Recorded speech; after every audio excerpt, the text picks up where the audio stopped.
No.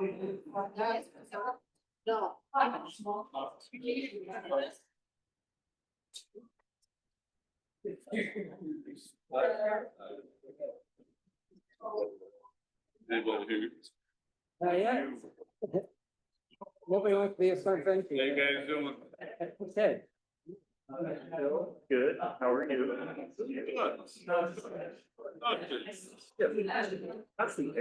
I'll hear that word a few times. Probably. Not skate run. It's not happening at the moment. Right, well, I got. I have vertigo. It's the first week back in the. That's bad. I would get maybe one of those standing, but I just have to go Here, medically induced. what was it? It was from the medication. Yeah. I literally. Yeah. And then. I got it another time. We'll get into that. That was a little bit soft. I've had that too. Is that? Yeah. Might not, yes. Yeah. Oh, yeah. No, I'm actually gonna close over. I was gonna close. Thanks, probably. I won't take it, but I see how you're.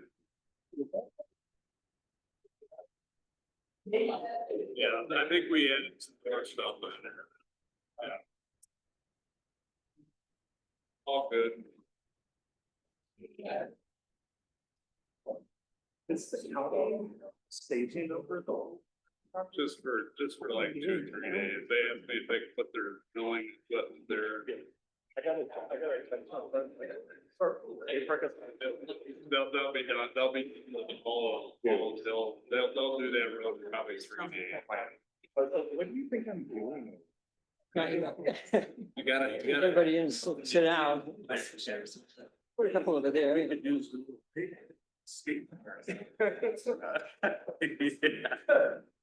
gotta. Yeah, it's got extra like 10,000 for. It works for me, you know.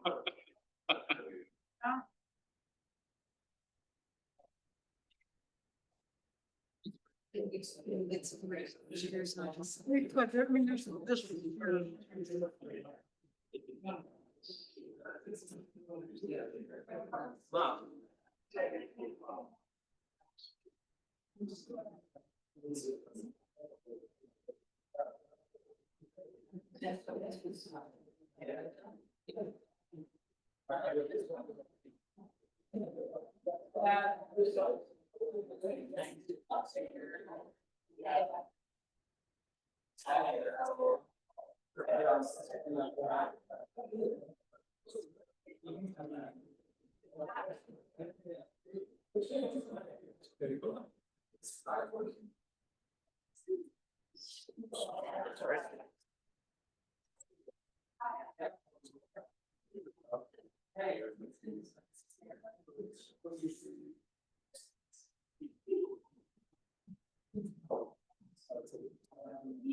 All right, man.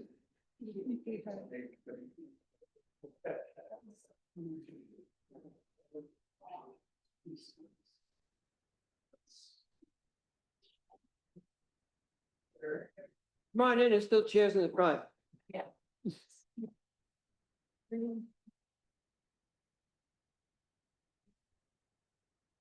Two more. At least one more.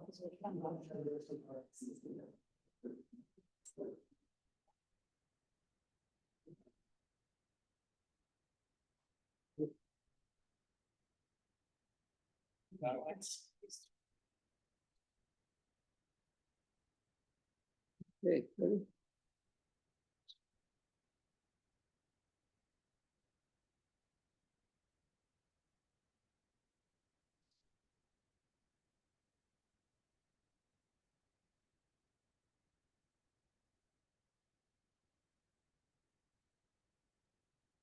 Good.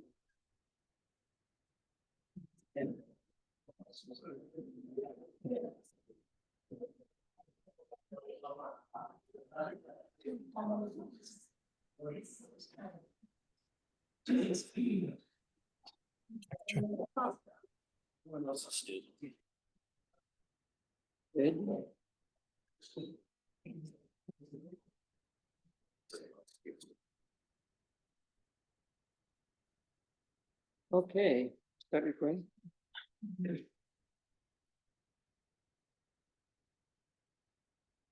Thank you all for being here. It's really great seeing such a great crowd. Our first item of business, I call it meeting to order, is the public hearing on the special event law. And before we get into the comments, just want to put it in context. When we get to this stage, a formal public hearing is an opportunity for the board to hear from the public. It's not an opportunity for back and forth, asking questions or getting answered. So I hope you all are familiar with what it is that you're commenting on, because we're here to hear you. So with that said, I have the first person already up who would like to comment. Now, you either have to come up and sit in this chair so that this mic can pick you up. No, Or we could pass that one around by and by. no. Yes. And if anybody hasn't signed in, where's the sign up sheet? I think it's on the table right now. Okay. Yeah. Can I say something? Yes. Okay. I just want to say I am thrilled to see everyone here participating in our community, in the government and Danby. I am over the moon. Thank you. Thank you. And I know you're all gonna filter out after you talk, but I think it's great to have people involved. Thank you. Okay. My name is Ross Horowitz. Wait a minute. Our clerk has, Sorry, don't talk really close into this so that other people on Zoom can also hear me. If you are planning to speak at a public hearing, I ask that you, state your name. If you don't want to state your name, that's fine. You will tell me, that's awesome, because then I can write it down, because I don't know all of them, as I'd love to. But I don't recognize all of you, so just say your name so I can write it down. Thank you. and that, for those who don't know, is Blake Savoy, our town clerk. Sir. I'm Ross Horowitz, and I want to thank the board for the opportunity to speak. I hope my suggestions are helpful. Start with the definition of operator. In addition to the property owner and event manager, I suggest including the financial backer or funding source.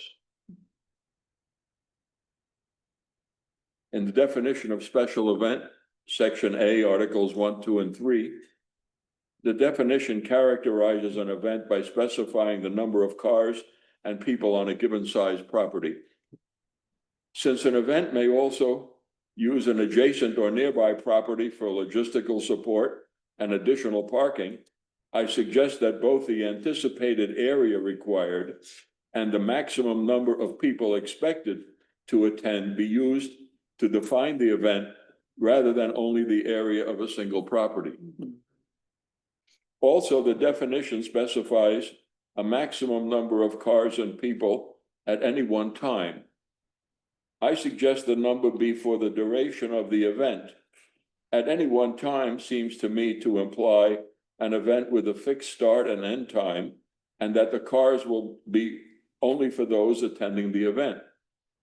An event that is a fair could have waves of attendees coming and going at different times, making it difficult to get an accurate tally. Also, the cars, or more broadly vehicles, could be part of the event as in a show or competition. Woodstock showed that an event could rapidly escalate in ways difficult to manage in real time. This has led me to two thoughts. First, I'm not sure that the events of the size considered probable in this law were explicitly covered in the zoning laws. In any case, it would be helpful to identify the criteria or laws used to evaluate the impacts listed in Section 8. The second thought is that special events be limited to Danby's parkland, which could be planned for such events, parking, safety, etc. Such an approach might more easily maintain Danby's rural character, provide income to the town, and generally simplify matters. Finally, and closer to home, West King Road, as is the case for many roads in Danby, is not especially wide, does not have white lines defining the pavement's edge, and does not have a center stripe. If a special event would occur on land along such a road, and if there was a traffic jam due to a mechanical failure, a mixed match of vehicle sizes, an impaired driver, it is likely that emergency vehicles would not be able to pass quickly enough to save life or property, or possibly not even be able to enter the event site itself from such a road blockage. Thank you. Thank you. Thanks. I'm glad we're recording this because there's no way we're gonna keep, oh, no, we can go back to it. Would you like a copy of this? That would be great. That'd be great. Clear. Great, thank you.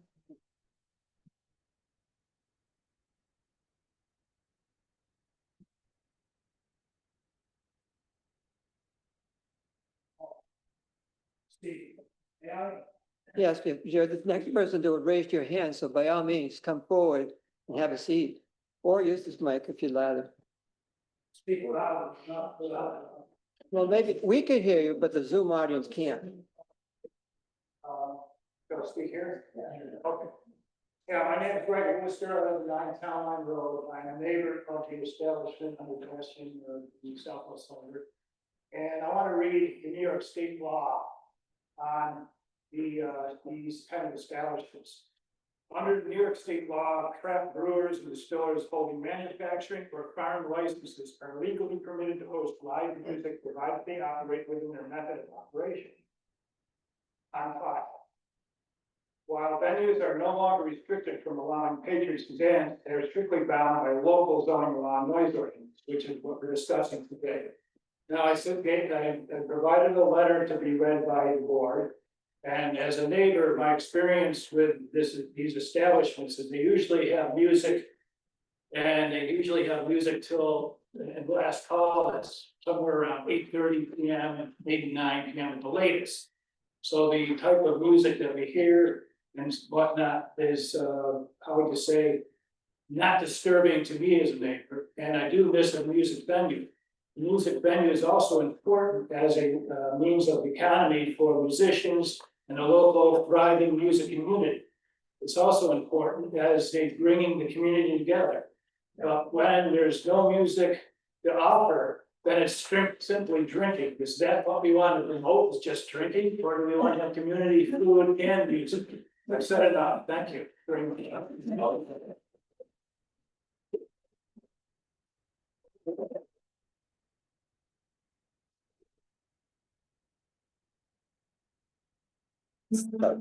Hello, to follow normal decorum and processes.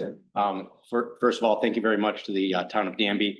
I am an outsider in a sense. I come from the city of Elmira, but a lot of the music and everything is near and dear to my heart. Andrew Manganaro, 417 West Clinton Street, Elmira, New York. I'm here, Andrew Manganaro. Yep. I'm here as a voice for a lot of musicians, performers, because they can't be here or they might be in the Zoom at this moment.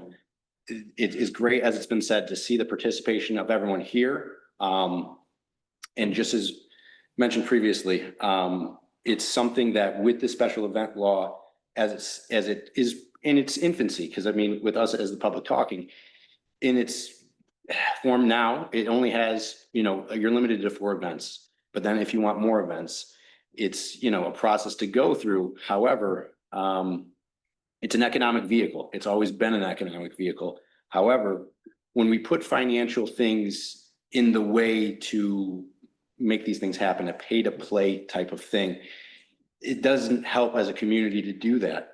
The things that this community by and large has done up to this point has shown that it is a place that doesn't just encourage one thing. It encourages food, drink, music, but then also community, bringing people of many walks of life not just here, but from outside of here, to come see see what's here, see what there is to offer. And it's not something I don't think that was thought with a knee-jerk reaction. Thankfully, it's a very open and non-hostile place at the moment. I wish I could stay for the end. I have to go to work.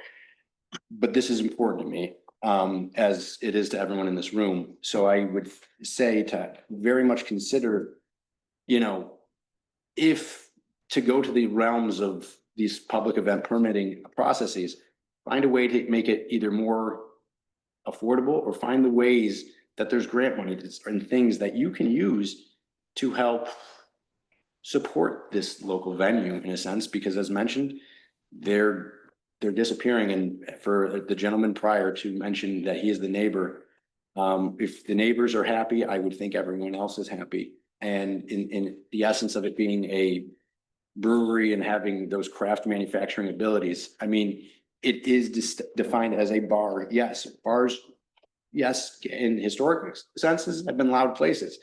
That's what this will continue to be, but I don't think it's anything loud in a destructive sense. It leaves people happy. And for, as I mentioned, 4 events, listen, we only get 3 months out of the year. To limit it to 4 events in the 3 months that we have to go outside and enjoy, you know, outside with everybody. I'm not saying it's short-sighted. We are in these planning stages. Again, thank you very much for your time.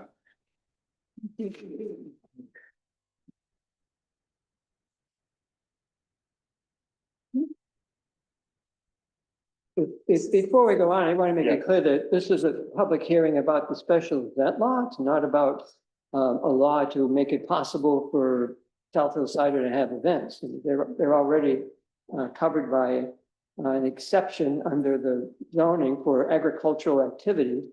And this would simply add a layer of regulation for the large events.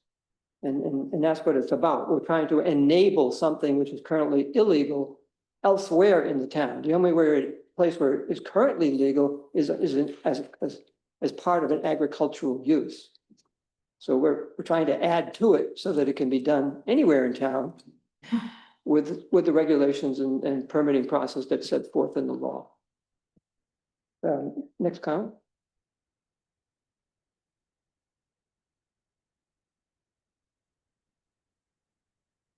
Hi, my name is Greg Nelson, head of, on my health. I really just want to make 2 small points. One is that by my reading of the law, an organization or entity that wants to do something on a regular basis is facing a lot of administrative hurdles by having to come back frequently to apply for new permits. And I think that it would be much more effective for venues that have an ongoing need to create a series where they have these things planned out in advance, for the law to allow for a larger time slice than the 4-event sequence, with obviously specific events, where people only want one and fall under it as written. And the other point is just broadly speaking that I really appreciate having places in town that I can walk to a business. And right now, there's 2 of those. I guess I don't really walk the lanes because generally I'm bringing a car there. But I can walk the neighborhood drink and I can walk the Southwest Cider, and there's not a lot of other options for businesses that are walkable from the downtown area. I mean, okay. In my case, that might be an exception because I walk to Vermont, but for most people, having something close to home is really nice, particularly if it's a venue that involves alcohol and you are not having to get behind the wheel to get home, and that's a really big thing. So whatever we can do to support those businesses, I think would be considered.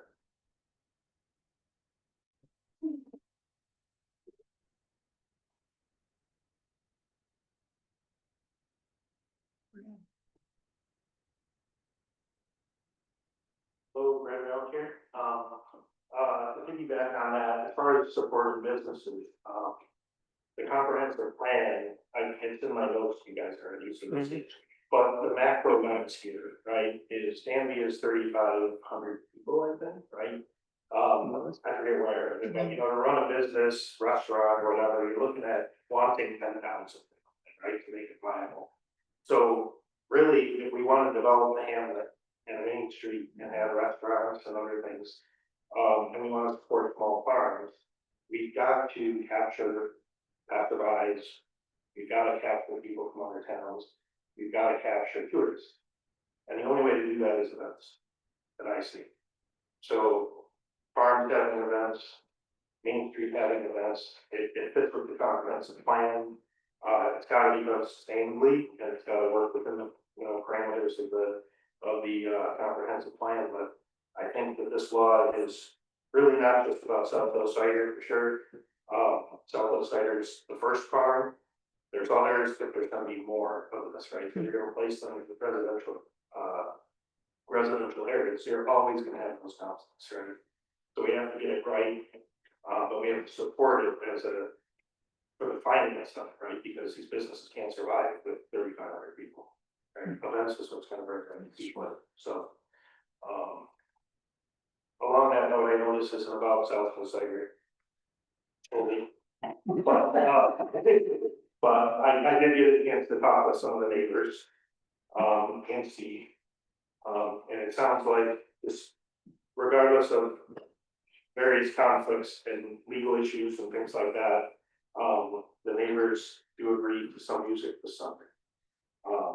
And I think Steve's accepting that on some terms, but I think we're gonna need the town's support to somehow legally put that in writing, you know, given the history of this and everything like that, but verbally, there's no reason for music on the hill.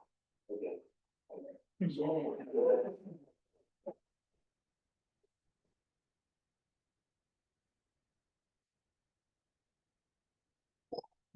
That's good.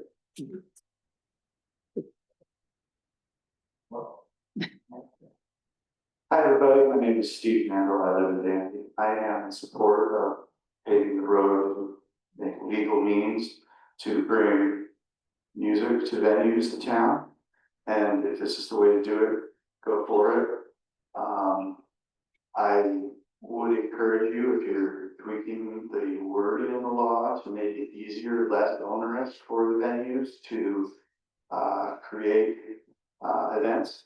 So if you're, you know, maybe able to tweak the decibel level up a little bit so that things don't always fall into the category of special event, or maybe tweak the number of cars, or the number of people up a little bit so that's a little less onerous. And when you're deciding how much these permit applications are going to cost, if you could tweak that down a little bit, that's what I would encourage you to do something.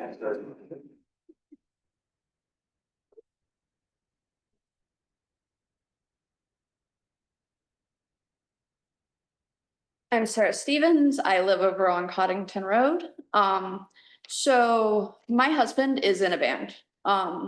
And he would love to be able to play venues around the Ithaca area, but he has to drive to Binghamton, Rochester, Syracuse.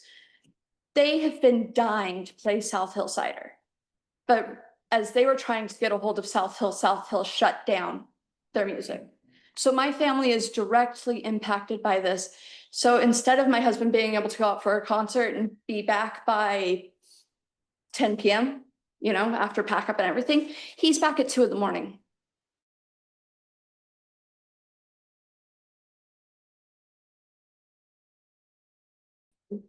Where I can't take my son, but if there were venues here that were family friendly, my husband's band can play those and we could all go. So that is a reason that I think this law is far too restrictive, because these venues to get bands like my husband's band is an 8-piece band. It's a large band, and they don't pay and they don't play unless they're paid because they're good. Just saying, they stopped playing for tips a long time ago. So for a venue to be able to afford 1, 2, 3 of these bands, on top of all of the fees and onerous tasks that they're going to have to do to be able to be allowed, the venues aren't going to buy in. So instead of trying to do this, we need to try to actually raise up bands, raise up venues, raise up everything. The low decibels, my house is over 55 or 65 decibels daily. I have an autistic son. He goes outside, he jumps on this trampoline and he yells and screams. I'm not gonna stop him. That's him getting his world out. So the decibels are quieter than my household, which is not actually a loud household, is on a given day. And an 8-piece band, that quickly flies over that. Do you know that Taylor Swift is louder than Metallica? Because of the loudness wars, the music industry is pushed and pressed more and more and more sound. So even though you think you're listening to nice, soft, quiet Taylor Swift on guitar, you're actually hurting your ears worse than Metallica. These laws don't take those types of things into account. And beyond that, these laws don't take into account that some people want laws like this to actually punish their neighbors. Within the first 2 days I owned my house, my neighbor came over to yell at me and tell me they were going to call animal control and report me for noise violations. I had already read all of the town documents and knew that there actually wasn't a noise ordinance. And this was just because I had brought my dog over to very first start training it on my property. So I already know that any of these laws that go into place that somehow affect my property is going to be used against me. So I'm not thrilled about restrictions. I think we're spending a whole lot of time on restrictions when we could be doing things like working harder to do things like the skate park and build up community spaces around Danby. Thank you.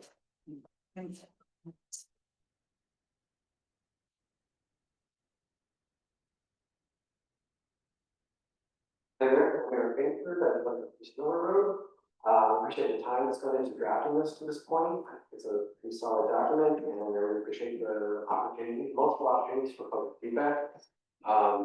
Zoning laws are really the way that we have as a community to envision our future. You know, in the past, we banned fracking when it was a threat, just recently banned data centers. These are things we don't want to see here. Small farms, family farms, agricultural producers, third spaces where we can meet and talk. These are the things that we want our laws and our zoning to promote. We want to make, you know, Danby food and drinks market possible. The Savansky's farm is hosting things based on sunflowers, and pumpkins. We've got a fall harvest festival, the resilience fairs. We need these things to come together as a community. So having event laws and zoning that supports that is really important to us. Suggestions for as it's written, I would suggest removing the Board of Zoning Appeals as the review as part of the review process, since that is a volunteer and an appointed position. I don't think that's really the appropriate place for this to go. I'd rather see the town planner, who's a paid professional position, review the applications for special events against some sort of checklist. Once they pass, they're going to be brought to the town board, or we can have public comment on them like we're having right now. It feels like having a BZA as part of this is not really appropriate. I also agree with the mentions that multiple other people have said about the noise decibel levels at the border being set too low. They seem really ridiculously low, so I would suggest those be raised a little bit. You know, farming right now, the events, as already was mentioned, is covered under ag and markets, agritourism provisions. So I don't think we, Danny should be writing that into any of our laws. We should leave that to ag and markets and just reference it in special laws that we have. I was disappointed to hear that the neighbors of South Hill had reached out to the town board way back, asking for help in resolving this, and they didn't really receive help. So I know that was a prior board, things have changed a lot, but I'm hoping going forward, we have better ways as a community to resolve these things together before they come to lawsuits and all the stuff that we've been with through lately. So thank you for your time on this. I really appreciate it, everyone.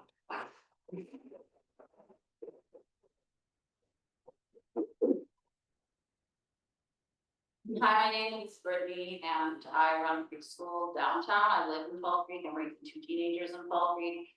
And I mean, one day I have to buy a house in Danby. I'm very lucky. But, I just want to advocate for growing families. These laws need to reflect what family and children need. Children need places to be with their family and be in community. We do not live in a culture that supports that very well. Also lived and taught in Europe for many, many years, and you go to the town square, you can do so many things and be together and come as a community, and it's very difficult to do that here, because we're just gonna go to a public park, but then there's no food, there's nothing to drink, there's no way to be an adult and do your adult fun and be a child and do your child fun. I teach 20 to 30 families at a time, and we would go to South Hill Cider and we would meet on Friday nights. And it was beautiful and wonderful, and it was intergenerational. I know their grandparents, I know their dogs, I know these families very well. And it was really hard for us because we did not have that community. I've never even met Steve before, but he has provided something incredible that his business and my business do together that is beautiful, and it's something that we really need in Ithaca.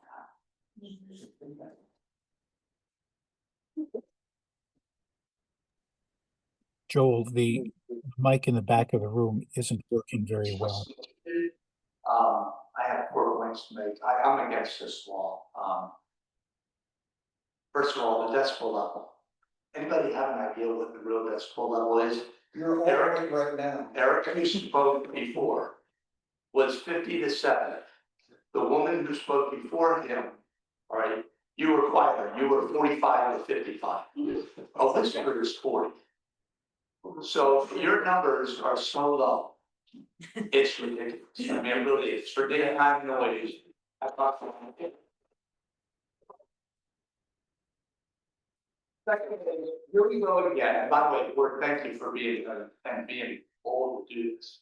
I've been in these things, and people unfortunately have been rude to you. Not all of you, you've been on it, and they've been rude, and that rudeness is not acceptable. I hope nobody will be rude tonight, even if you don't like what they do. All right, we can need to be kind and respect one another, even if you disagree. Okay, we all have strong feelings about this and the side that you're on. But here we go. We got these neighbors. Don't know who they are. I don't know that they're here. I wish they would stand up and speak out, because we had this on previous noise laws, which were at least twice around the circle with in places packed. And that's the rudeness I was talking about. Who are they? We don't know, but they're there. Now, we've heard in the past, there's a lot of people who were against noise. I don't think we have a noise problem. I lived in Queens, New York City, 29 years. You want to know noise? Don't live in Queens. There's no noise here. If the noise of Danby bothers you, I'll say to your face directly, move to Alaska, go to a remote area. You won't have to store any conveniences. It'll be very quiet, very quiet. The noises here are not a problem. Generally, when we had the hemp dryer, I get it. That was a real problem. Yeah, that needed to be dealt with. Let's have some common sense.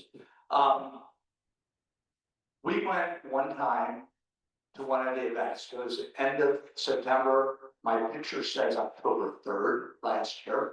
I don't know if that's the exact date. I didn't particularly like the music. Sorry, Steve.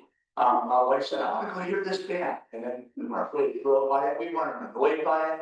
But what we love, and I put it on the local Danby Facebook, is there were kids out there running around, having a great time, and family. And that's what Danby needs. It was beautiful. There were couples out there dancing. It was just such a beautiful community place. Now, I don't know if that would have triggered your thing. There was a charge. So that was one thing. I don't know if the number of people were over your numbers, but I don't think that those things should be on an event law like this, on a special event. I think that should fly under the radar. Plenty of land out there. Could there be some tweaks? I've spoken to you. Changing the stage setup, turning the music volume down. I think Steve's willing to meet. Back to the neighbors. Why won't these neighbors meet with Steve face to face? He's not a nasty guy. He's a nice guy. I have a problem with the neighbor. I don't think we need to legislate the problem out of Danby. I think we need to be neighborly and talk kindly and nicely, even with your emotions up. And my final point is, Danby needs to become better, being better pro-business. I bring something up from a while ago, there's a company that wanted to move to Danby called Ithaca Soap. I know the owners, I'm not friends with them, but I met them a couple years ago, and they told me the story, they were coming to Danby, but there were so many obstacles to their business in Danby, they said, the heck with it, and use other words, I don't talk that way. I'm out of here, they went to Enfield, they set up their business in Enfield, I don't think it's too noisy. Than making soap. Why are we not pro-business in Danby? We need business here. Thank you.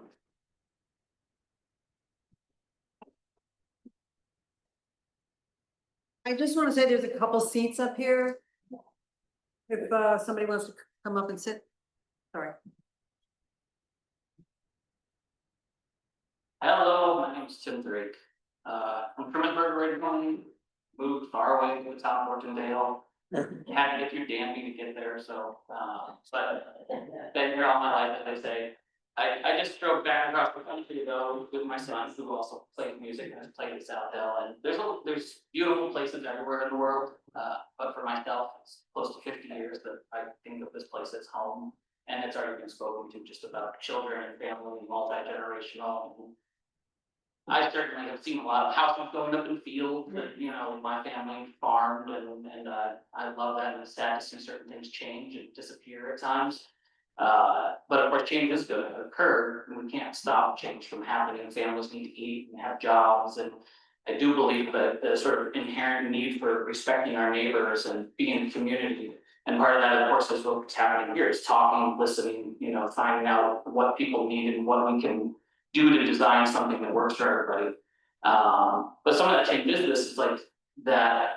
Some places out in the country, there's not a lot happening. I drove for 10 hours and there was nothing happening, and I'm pretty sure nobody wanted to stop there.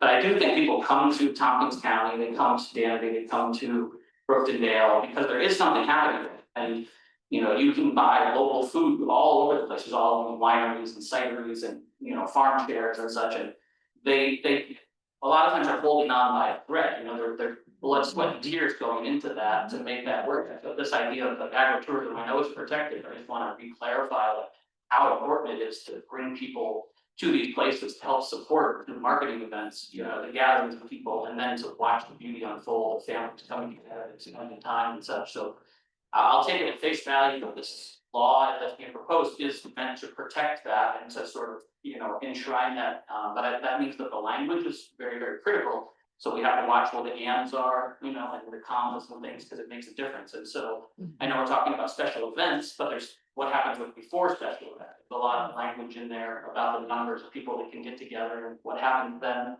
And I just don't want to get into a place where everybody's policing at such a high level of like sitting there with their clicker and like, oh, we get 201 cars, and one of the clauses is like, you've got a violation in the last 3 years, you might not be able to get a special permit. So, you know, I feel like, again, since there's probably going to be some numbers, we want to make sure those numbers are pretty liberal so that we don't end up, you know, speaking of, you know, South Hill cider, but also Island Brookendale, there's the Brooklyn's Market. There's that place will not exist without music coming in there, and also not just music, but also they have game night, draws just as many people. You know, they do dinners. They charge money there, by the way, too. So, they fill up the parking lot and annoy some people. I actually am in charge of finding the tenants who want to live above there.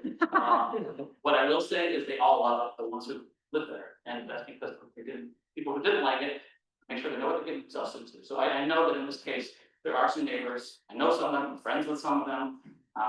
And I respect they also are trying to figure out what works for them and their family. So I do really, really hope that, you know, Steve and family are working with them as they are, and that they can work together to like, and we can all be part of that, you know, comes with something that feels sensible, you know, that works for folks. But make sure we get the wording right, and we don't end up with a document that really allows this fight to continue. Some violation means that someone can't get a permit for the next 3 years, you know. So thank you.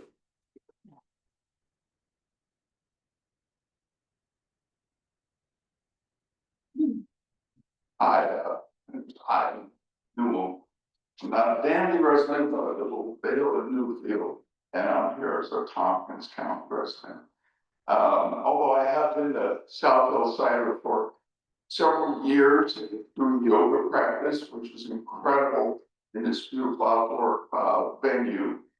And I have been there for tasting events, and I have been there for music events. I'm actually here in a different capacity, so I have a couple of Airbnb units, right? So I'm constantly getting people, visitors from out of town. And I've been licensed realtor for 40 years, starting here in 1986. So I'm dealing with a lot since Reader years ago. There was an article saying what a special place it was, and my phone blew up. That was like the beginning of the internet. People coming here from out of the area, they're coming here looking for a lifestyle. Okay, they're coming here for looking for conscious people who are good-hearted to each other, who support each other's resources, local products, you know, all the breweries, the wineries, the cideries, local musicians. There are so many incredible, talented musicians in this town that are growing generations of new musicians. We need to support those people. So people coming in from out of town, this issue is bigger than Danby. This is about Ithaca, the community, the 10 square miles surrounded by reality. We have an incredible thing going here. Okay, people read about it, they come here to the farmer's market. The two places that I have Airbnb for real estate people, two quintessential places, the farmer's market, voted #1 in the country, and South Hill Cider. This guy here has the biggest heart, and it creates a space for kids. You heard kids running around together safely, picking flowers. You know, the dogs together, the people sitting around the fire. You know, this is where life happens. This is about building community. This is about supporting community. The thing I respect about Steve, I mean, I think he's open to working with some of these different guidelines. You know, 2 years ago, there were cars parked all up and down the road. But this last, then he changed all that. He created bigger parking lot. He hired all kinds of people to control the traffic and make it safe. There are always going to be a small percentage of people for whom nothing is good enough in life and they only complain. Whoever these people are that created this whole fiasco, this room and the people online on Zoom, and the people who show up at South Hill Cider are members of the community with hearts. You've got to look, please, at the spirit behind all of this stuff. Instead of trying to restrict what's going on, try to find ways to work together to support it. People want communities. I mean, there's only a handful of communities in this country, places like Asheville and Ithaca and Ann Arbor, where this kind of lifestyle is so dynamic, it's so special. Why can't we continue to support that instead of resist it? So thank you, Steve, for everything you have done here and for the community to support it. And I hope you folks recognize that the job here is to help cultivate community, not restrict it. And the last thing I'm going to say, I'm not going to comment a bunch on this, but 55 decibels is literally a dishwasher or an air conditioner from 5 or 10 feet away. That is a ridiculous level of sound, okay? And even the 10 events is the other thing that jumps out here. This is not about the numbers. It's about whether or not we're able to work with each other to create community mutual support. Let's do that. Thank you.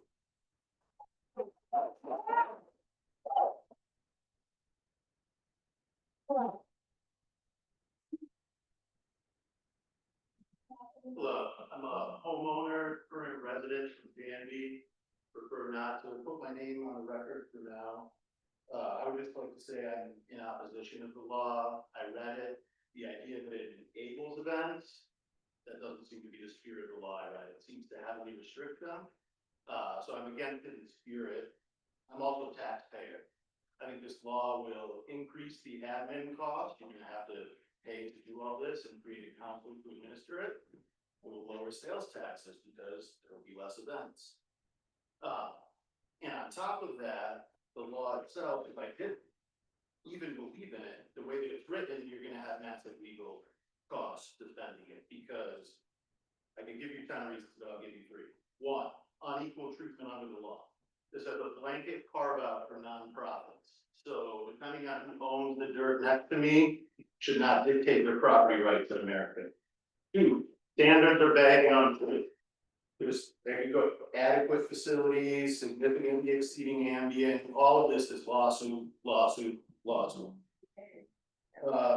And obviously, I just like to close on that having a council or board that decides which events are allowed is anti-free speech in America. Yeah. Thank you.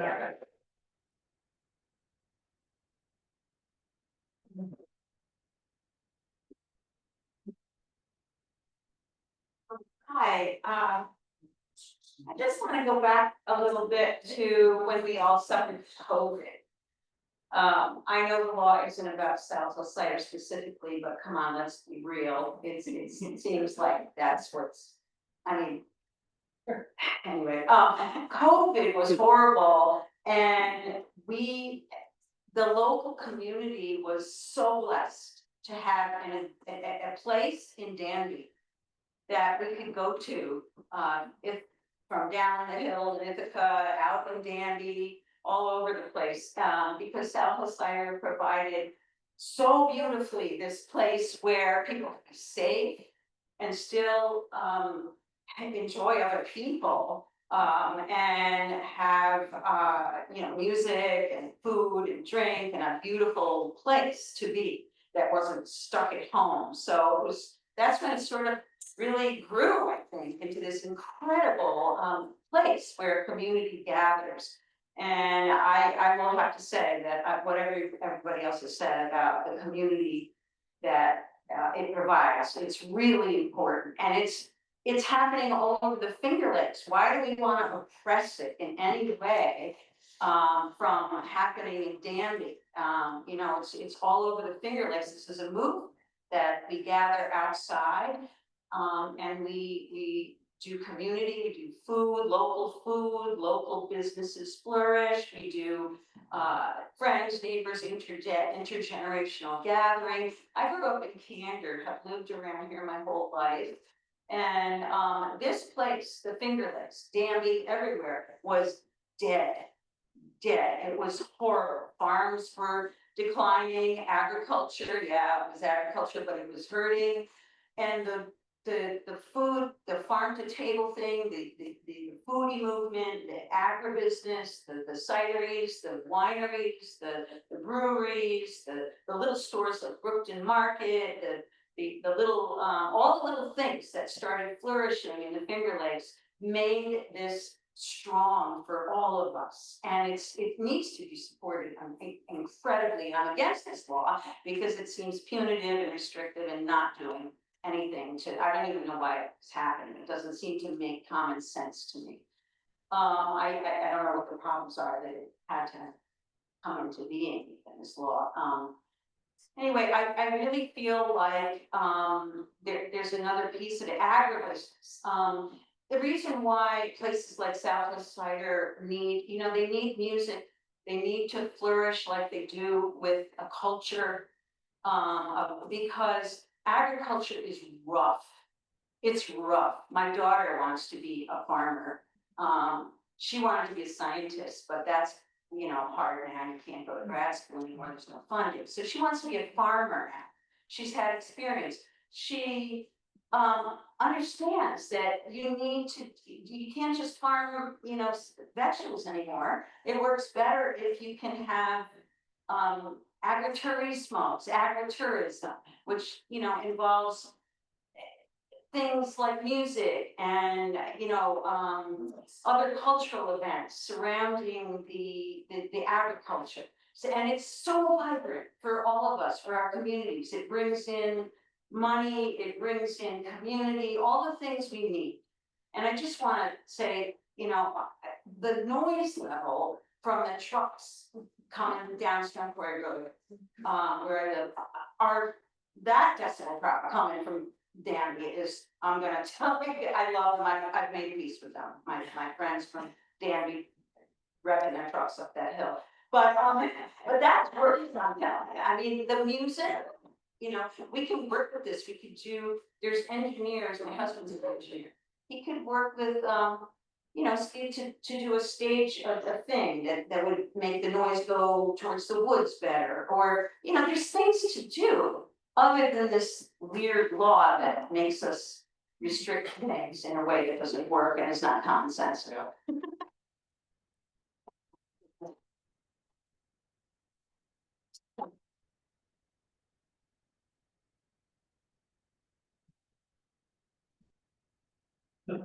Hi, folks. Rick Campbell, I live over on Stone Quarry Road. At the very beginning of this, assembly of this hearing, we heard that, the intent of this law was to improve access to events. When you read it, it doesn't read that way. And I would strongly encourage, if you're gonna pass a law to encourage event, then you reword it that it encourages them or event. Yeah. This is onerous, makes it more difficult for the venues to have the events. It's not supportive, it's disruptive. That's all, thank you.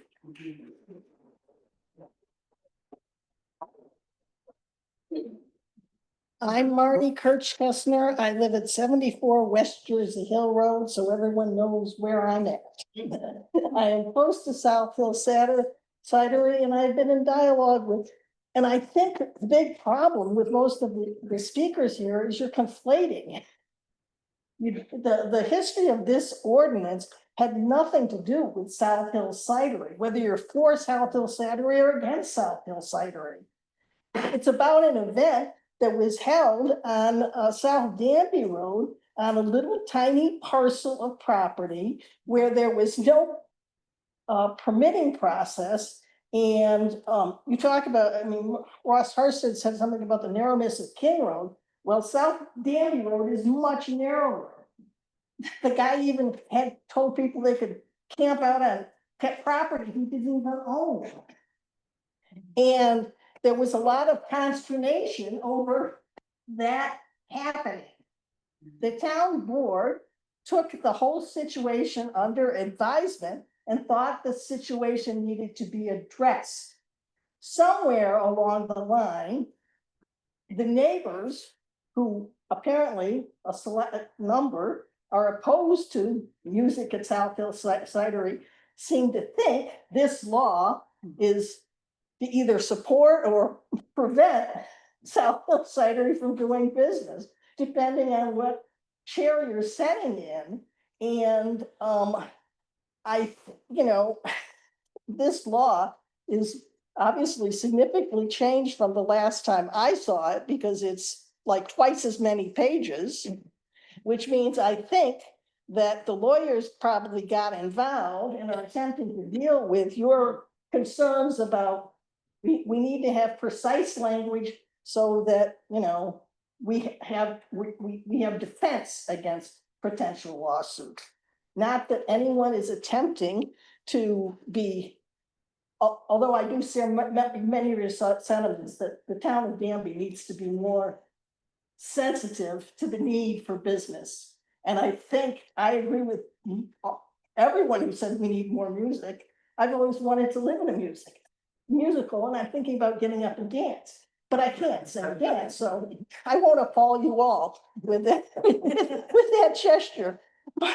But, I don't know what this board is going to do tonight, whether they will, be concerned. I'm sure they'll be concerned about your comments, but whether or not this is enabling this legislation at least gives them a platform to build on or pull back from.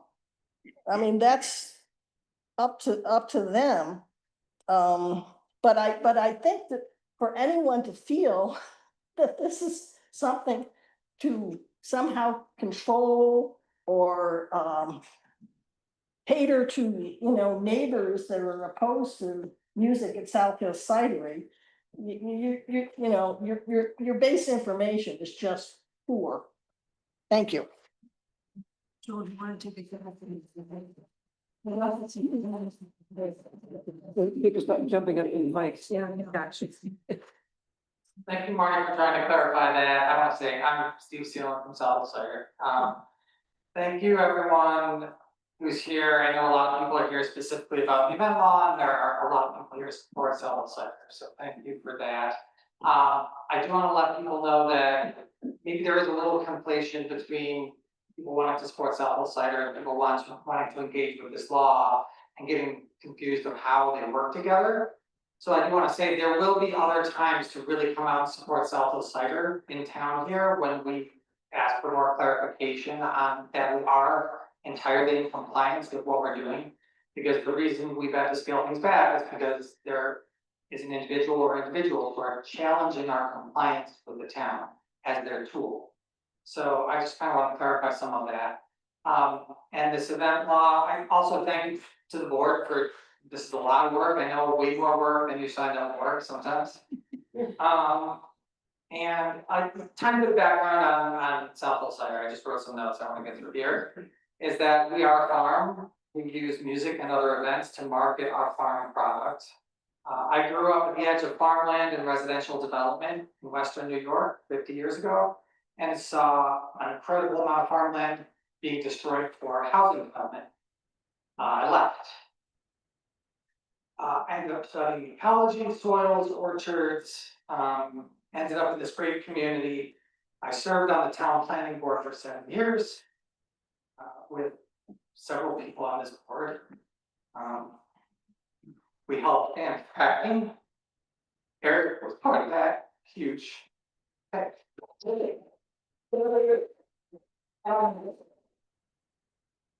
while I'm at board, for years, I heard about the desire for Danby to need more farms, more places to gather, more small businesses. And I love community. And so creating South Cider was a way to bring a lot of that together. Preserving farmland, creating community, creating small jobs. Just seemed like the right thing to do.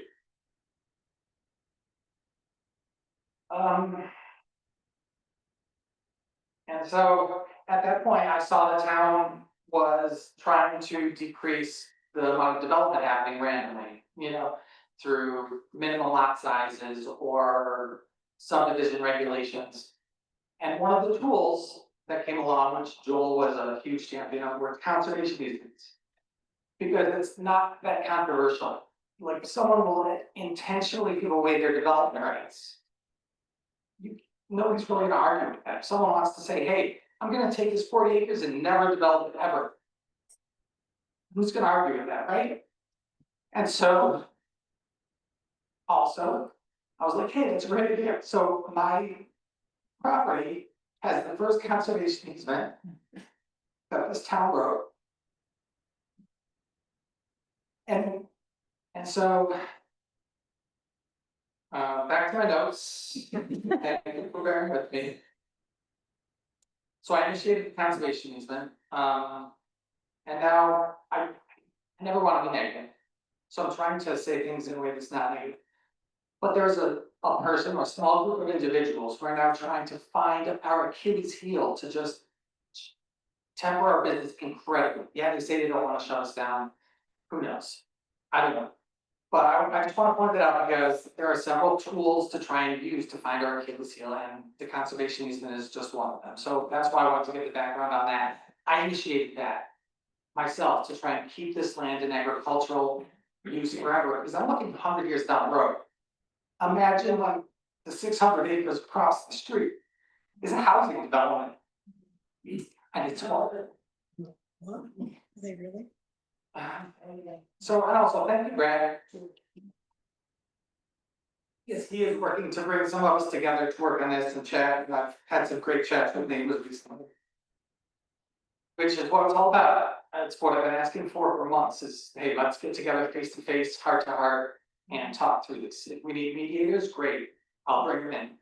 We won't even have to pay for it because we're a farm and the state will pay for that. That's what's needed, great, whatever, let's get together and chat heart to heart.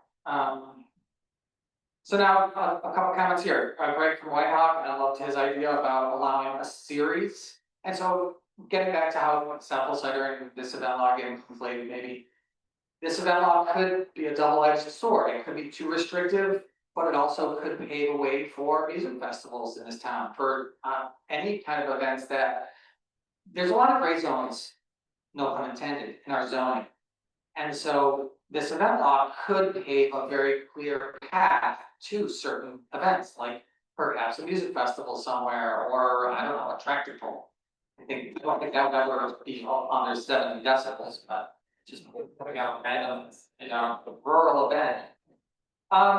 And so this law, it could work to help events, but it could also work to really restrict a lot of events. And so it's a very difficult job that the board has to carve a path that's going to satisfy both of those ends. And so, this law it can clarify that certain events can occur while also limiting the impact of those events. And so I think this law came about because a lot of people, or at least a number of people, were really concerned about the impacts that some events could have. So they're like, okay, how do we reduce the impact of those big events? That's something that is in this event law. Is 70 decibels really the highest limit that you would ever want a special event to have in this town? I doubt it. I mean, that's a special event by nature. It's a special event. If you want to have an event that's going to be 3 hours long or 2 days long or whatever, that's allowed to go above that, then just be very clear about it. Allow it, but with intentional restrictions. And so, so I would like to see this law with a number of tweaks. I've written to the town board with some very detailed tweaks. And then also just tonight, some notes I took while people were talking. Ivan, thank you for reminding us about cultivating community and the intent. That's the intent of why we're here. We want to cultivate community, we want community. And we have to do it very intentionally. I mean, this really is the only place that democracy is working in this country right now, so let's cultivate that. And Eric's recommendation to put the permit process through potentially the planner with a more clear checklist. If I satisfy this checklist, then I can go to the planner and I can just get a permit, like a building permit or something. That's probably a better way than creating another need for a public hearing with the BPA just to get an event up. That's pretty Tim's mention of a 3-year window, if you have any violation, you have to wait 3 years to apply for another event permit. That seems a little much. Yeah. So I don't know if that works. And also using the trigger of an admission charge for an event that's, there's multiple triggers for a special event. Using an admission charge in order to kick it into this other category to make it more restrictive, it seems unfair to professional artists. Because ticket fees go to the artists. Ticket fees generally don't go to the venue. And so, for example, you can have just a really beautiful small ensemble that's very professional that people will pay money to go and see. That's going to have a very low impact. And you can have bands that are happy to play for free and be incredibly loud. So using that as a trigger seems a little arbitrary. And last, I just want to remind myself and everyone else that when we make our decisions, let's make it based on what's right, what's gonna bring love and joy while obeying all the laws, but not to make decisions out of fear. If someone's trying to create fear to guide our decisions, that's probably a red flag.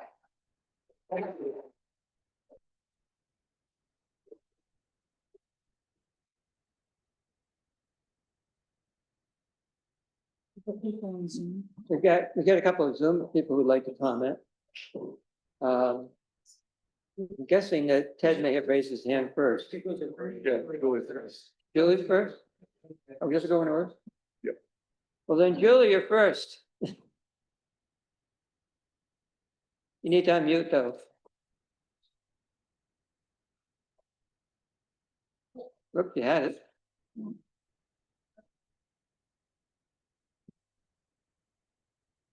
There you go. Julie, can you unmute yourself? She did. My computer's very, Very good. I am. I apologize. I'm on I'm kind of broke, so I have a cheap computer. Thank you for letting me talk. I have, oh gosh, notes all over the place here.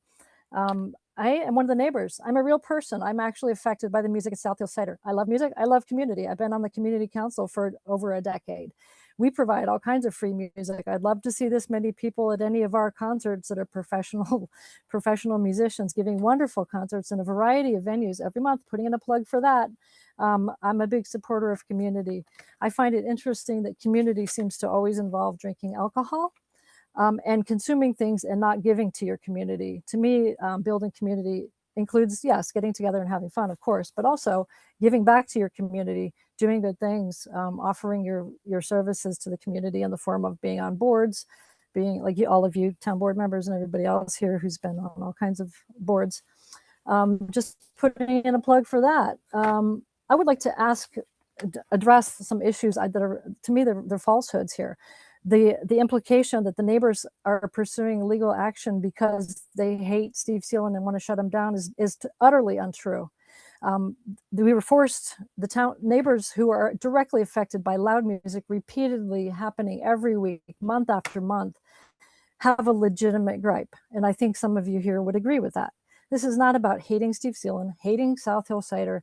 I want to read from some notes here. Back in 2023, neighbors who then have initiated legal action because they were forced to by the town because the town refused to take action, offered mitigation to Steve Seelan. January 2nd, 2023, they didn't respond. September 2023, raised the issue with Seelan. The neighbors raised the issues with Sealans about the noise, offered to plant trees, offered to mitigate, offered to co-pay to help to pitch in for that. He didn't respond. November 7th, 2024, neighbors requested that he address the nuisances and discuss mitigation strategies. No response. May 16th, 2025, neighbor requested from them again to address the excessive noise and other nuisances and discuss mitigation strategies. Did not respond. May 21st, neighbor provided mitigation strategies to Seelan. He said they weren't possible and he refused to discuss alternatives. So to paint this as if I'm not trying to be nasty here or create hatred, I'm really not, you guys. I just want the truth and the facts to stand for themselves. People with opinions about music, all of this stuff is irrelevant to the fact that we're talking about what's legal and what's not. Steve Seelan should have music venue somewhere where it's legally permitted, not in an ag zone, or do it quietly, do it in a way that's allowed by law, which so far it hasn't been. Why the conflation that Marnie brought up is actually true. We're conflating this special events law with a referendum on whether we like music or whether we support South Hill Cider. Anybody who's sitting here can support South Hill Cider any day of the week, as I said before in a public meeting. Go there, drink cider, have fun, have a bonfire, pick flowers, walk around, run around, let the kids come. It doesn't have to involve loud concerts that affect you. I'd like to invite all of you to have loud concerts outside your back door 4 nights a week, all summer long from May to October, and see if you have a problem with it. Hemp dryer is not cool, but music is, yeah. It's NIMBY. This is classic NIMBY. So my proposal is that people get the facts straight, it as a backdoor way to allow South Hill Cider to keep going, to go back to what it was doing before, producing too many concerts, too loud, too late, and do something reasonable. I think that's been offered and they've refused. They've refused to negotiate some things that were suggested, like turning the music away from the neighbors, making it not amplified, all of these things. So let's get the facts straight. I'm opposed to this law because I think I don't want more laws. I want the town to enforce the laws that it already has, which is what it failed to do, which is what got us in this place right now that we're in right now. If they had enforced the laws along the way, none of those concerts would have happened. We wouldn't have all become used to having huge loud concerts at South Hill Cider. I used to go to some of those. I'm not a hater. I'm really not. I would be willing to see some music again at South Hill Cider, just not at the scale and volume that it was before. You know, that's all I'm saying. So I hope I covered everything, and I would like to seriously invite you guys to come to the Danby Community and Park concerts. We put on some pretty good shows. Thanks. Sure. Ted? Sure, thanks. Let me start by just saying, I know that the town board has put an awful lot of effort into this. Even a critic would have to admit they put an awful lot of time into it. And that's the job that, as someone said otherwise, that's the job they were elected to do, which is to consider things carefully. Putting all this time in it, there tends to be a certain buy-in, a certain momentum that builds up. And they have been making changes all along, but becoming resistant to large changes in how the law is written. And that I think is a problem, because there are structural problems with the way the law is written. Now, I don't think this should be a popularity contest. It isn't about South Hill Cider or any other single venue. What it's really about is whether, what's a road that was mentioned earlier today? West King Road or South Danby Road or Coddington Road, whether you as a neighbor on on Coddington Road, what are the limits on what your neighbor can do on their property in terms of special events? This isn't about South Hill, it's about neighbor to neighbor relations. And I think that a well-crafted, effective, and enforceable law would be a good thing, because to solve that kind of problem, because as we grow closer together, literally, our lots are getting smaller, and we are living closer together as more people come in, these kind of conflicts are going to come up. This isn't about entertainment in any way. Hey, I'm the guy who, those of you who know where I live, I'm the guy who could run a pretty decent sized Woodstock. I have a beautiful hilly amphitheater, plenty of parking space. I want to make sure that I can't do that and disturb my neighbors. If I'm not disturbing my neighbors, well, then I should be able to do it, but I'm not gonna. Now, specifically, let me just raise a couple of points, and I've sent this by email to the town board, and if any of you are interested, all these points are also, I put them on Facebook this afternoon. I'm not going to give you all of them because I actually labeled it as 16, but there are 17 problems with this law. I'm just going to give you some highlights. First of all, the section which talks about the size of the event venue, this is all outdoors, so the property. I think it's inappropriate to be using the size of the property to be measuring the size of the event. I'm just going to give you a quick example. When you go out of if you're in town hall, when you leave it, take a look at Danby Food and Drink.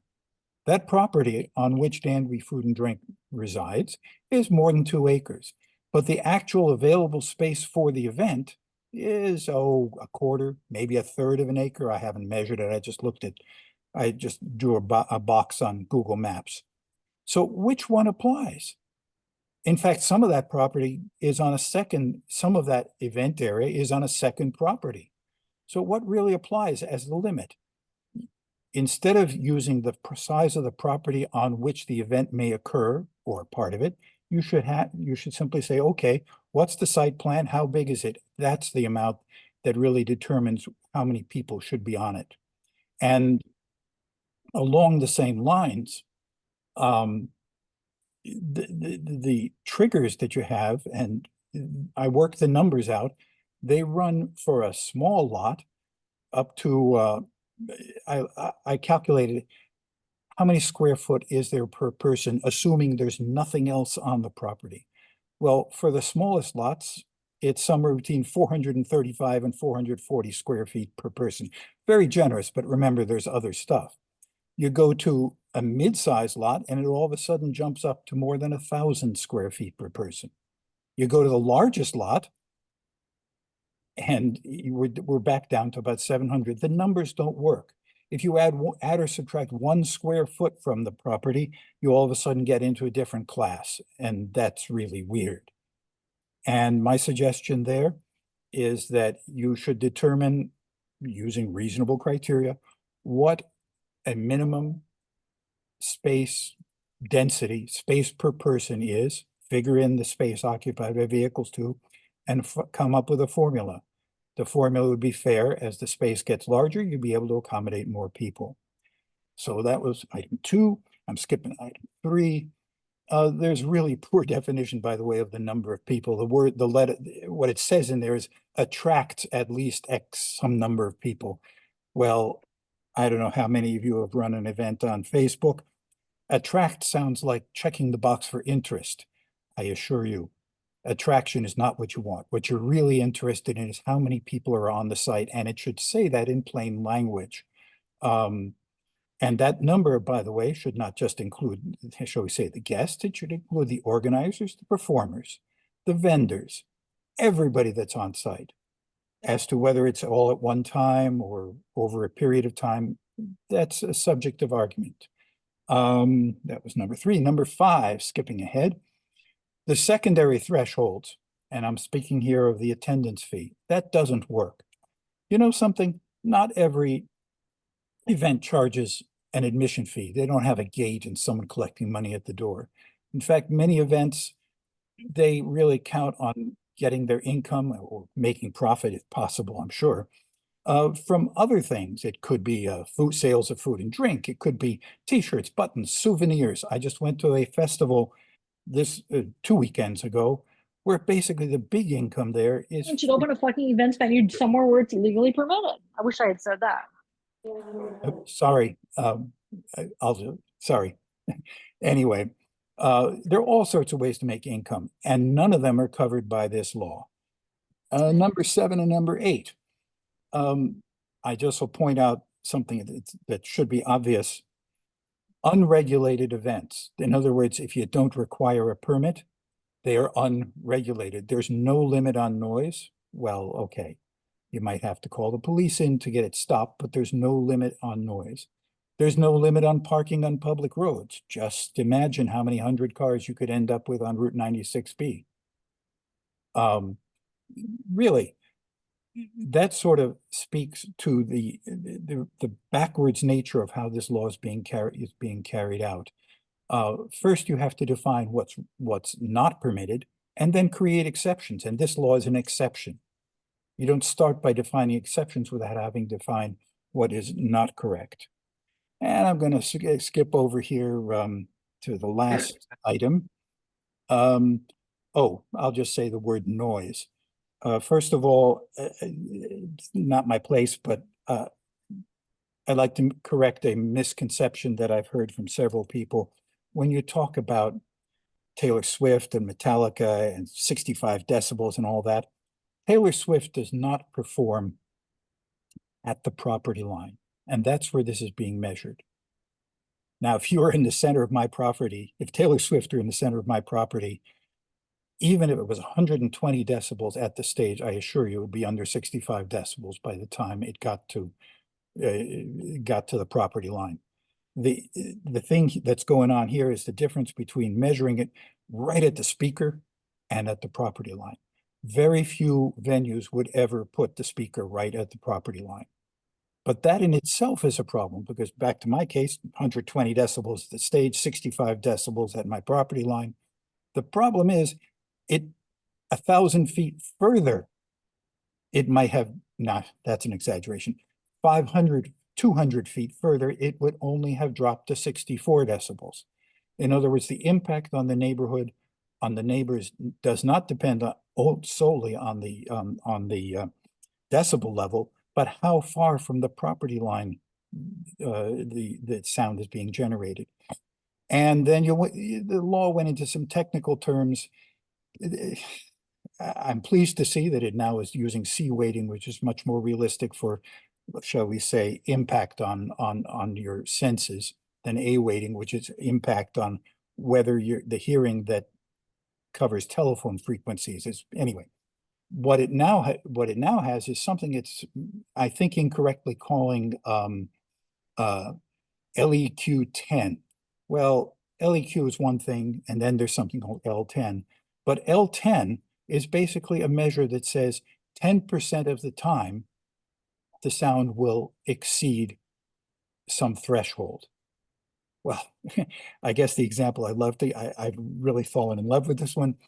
If you have this air raid siren that goes off for 1 second every 10, it passes L10. And I don't think that's what was intended by this law. And let's see, property line, yes. So those are my points. And I'd just like to finish up by saying I've been listening. The sound is kind of garbled in that back microphone, but my impression of what I'm hearing is that a lot of people are finding one or more faults with this law. Even if it's just so simple as I want musicians to be able to play. My impression, and this is only my impression, is that many people are saying this law is not ready for prime time. So I'd like to encourage any speakers after me, and maybe even you want to raise your hands right now. Were you intending to speak in favor or against? I'm not against the idea of a law. I'm against this particular one, which is really not fully baked. Thank you. Catherine.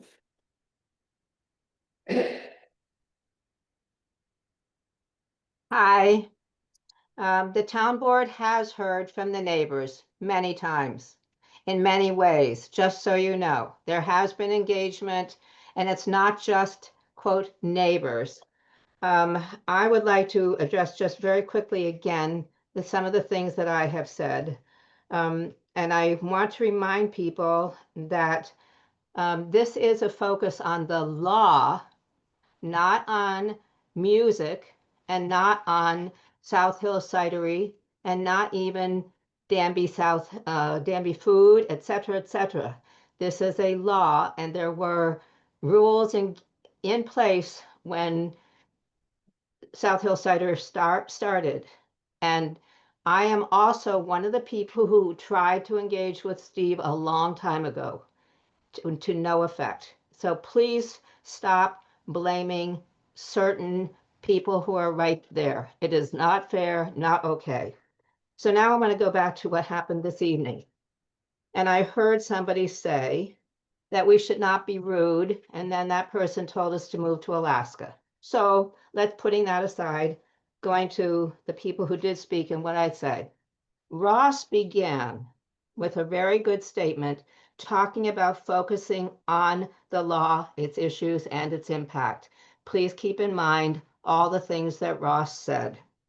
Ted has written repeatedly and done a very good job of trying to explain how people could look at this and the impact. I go along with that. This is not just about one or two places. This is, in my opinion, constantly about precedent setting. Let's see here. Let's see, Julie has tried to clear up the misconceptions and bringing up a very good point about what community really means. Thank you, Julie. Let's see here. I think the rest of it you probably have heard from me, at least the town board has. And some of the people who are saying that we never speak up have heard from us. It simply isn't accurate. So please, I agree. These laws, this one and the attempt we had at a noise law have been ineffective because this conflation of anger has made it very difficult for the town board to work on this and try and please the loudest voices. The loudest voices don't speak for everybody. I think that's all I need to say now.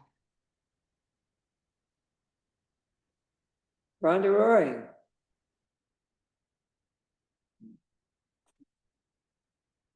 Good evening, everyone. It's nice to see so many people at a town board meeting, and thank you all for coming. I've been asked by a large contingent of 2- and 4-legged individuals to speak on their behalf. I live at 571 South Danby Road, and I was woken up this morning by an individual who lives about a mile down the road from me, who roared by my house at 4:40 in the morning in his blue Corvette. There is a right time and a right place for everything. I'm from the Woodstock generation, and there was a right place and a right time for the Woodstock. The individuals who have asked me to speak want to remind you that there are certain laws that protect them. And the phrase that is utmost important is the term worrying. It is illegal to worry wildlife. When we create this law, we need to be cognizant of the fact that there is a right time and a right place for any kind of musical event, and that there are other individuals in the area who do not want to be worried, and it is illegal to worry them. So I just want that to be put into the law if possible. It can be worked in a very nice phrase like notwithstanding any other law, rule, or regulation to the contrary. But I'm sure Guy knows how to do that. But if you want to have a musical event, and I certainly love musical events, been to many, I've seen the Beatles twice. I would say it needs to be done in the right place and the right time without inconveniencing others. Thank you. Okay, back to the folks here gathered if they like to comment.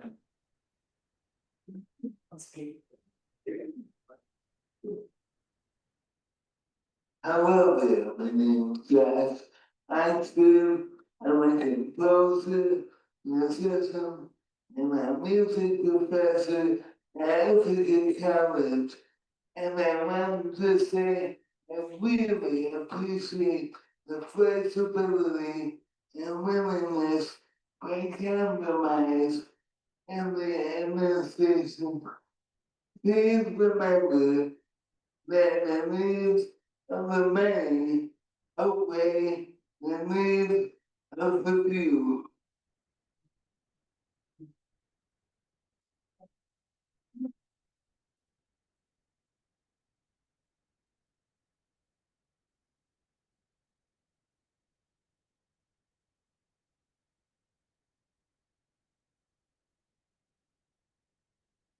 Hi, my name is Jeremy. Raise the rank. I've lived in Danby for 12 years. Got married, I just in Aurora, we had an event for 150 people. I make my living as a working artist, make things out of wood. I sell them. Steve makes things out of apples and sells them like the purest thing. I sympathize with the neighbors who are having trouble with the business because I can understand that type of trouble as well. And I sympathize with Steve as a business owner who just wants to do his thing. And I own a business as well. I have 4 part-time employees, and as a business owner in Danby, I'm not a public, place, but with nice egg bills, with workman's comp, insurance, property taxes, there's a huge amount of overhead that goes on in a business like Southfield Cider, and it's at risk. And I think that the neighbors, Steve, and the board, it's important that we find a way to work with each other to help Steve and the neighbors figure out a common ground. I did not read the law. I'll just be honest, I didn't read it. I wasn't interested in reading it. I've been very interested in this topic because I'm not a lawyer. I don't know what this, I can't tell if that wording is gonna mean they can sue for that reason or stop it for that reason. I think some of the people here did a good job of that type of detailed thing. I can speak as trying to do your own thing and invent your own business. It's extremely hard now. Extremely hard, and people are scared to do it. And it's not a big corporation that's next door, and it's not an evil entity that's from Colorado or something that is taking our noise, you know, but I feel for the neighbors because I can understand that they tried to speak with the business. And they tried to speak with the board and they tried to make it work for everybody. And I see both sides, and I still think that there's a way. I don't know if the law is the right way or the wrong way. I'm not gonna go into, like I said, didn't even read it on purpose, but I think if the neighbors, if Steve, and I think Steve has talked to me a lot and wanted my support, and I am totally supporting it, but I'm also supporting the neighbors. And I want their support from as many community members as possible too, because they have a legitimate issue with their house being something different than they had planned it to be. I think that's all I'm trying to say. I think really if there's a way, the board, Steve, and the property owners and the lawyers can maybe get in a room and figure it out, and maybe it doesn't need to be a law, maybe it's an agreement, but I'm worried about Steve just, you know, it's gonna be like a closed up business and like the driveway is gonna have grass in it one day, maybe. I mean, that's not that far off if this type of vibe is broken, and Danby is, it's very important, so thank you.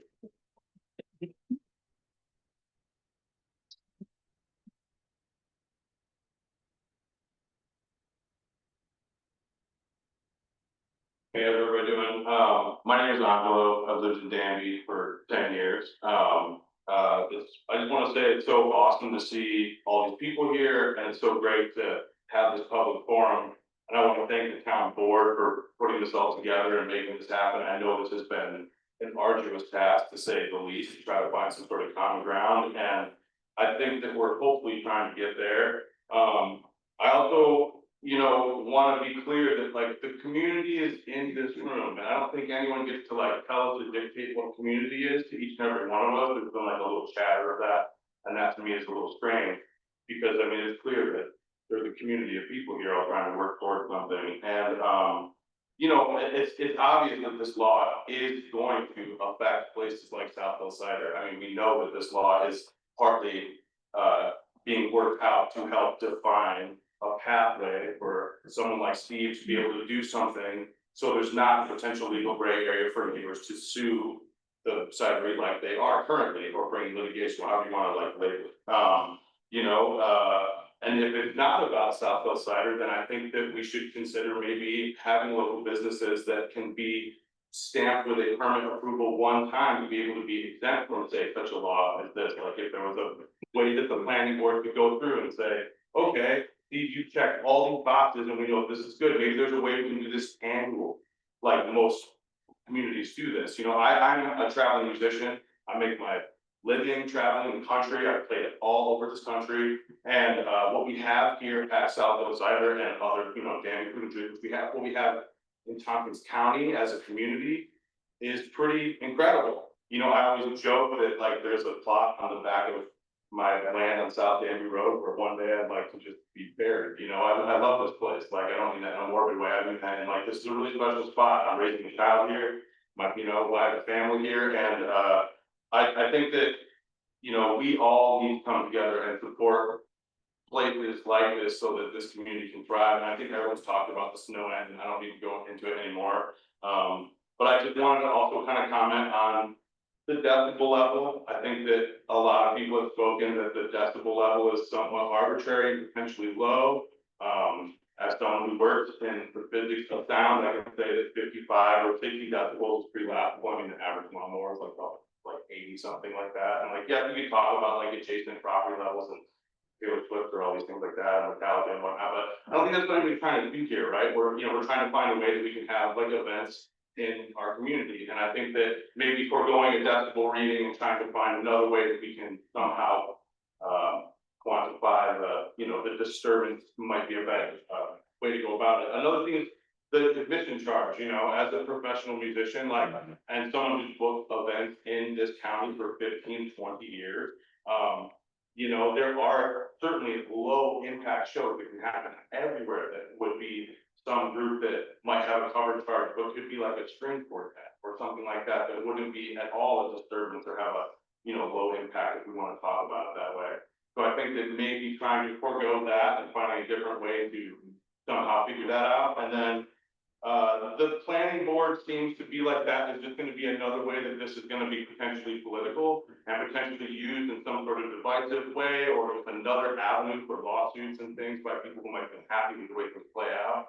And I agree that it should be something simple like a checklist, like if Steve or Karthik or anybody who someone wants to apply for these things and you pass all the checks and let's say however this is laid out, then I think that that should pretty much be just a one-time stamp. It shouldn't have to go through a board. And also, a lot of people talk about just trying to make these events happen easier. Like at the end of the day, like what else we have in this country other than community? It's like if we can't find ways to allow for music and events and things like that to happen in some sort of fashion that is not prohibitive, I don't really see, a clear path for people to want to do those things. Like what type of community are we leaving for our children here? If like, neighbors could just shut down on, a cider because of some gray area in the zoning. I think that a lot of people in this room want to see businesses in this town, right? Like I think a lot of people here want to see that thrive. And the only way we can do that is for the town board, I think, and the community to come together and try to find a way to make it,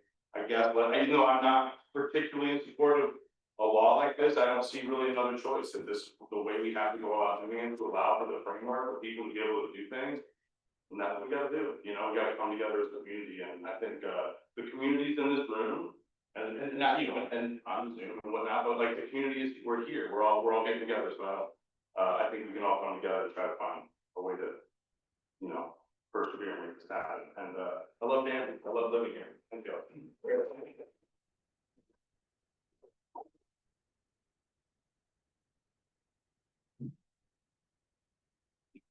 I just want to say something about the admissions, because it keeps coming up. I put it in my notes, but it's one way that the operator can control the numbers.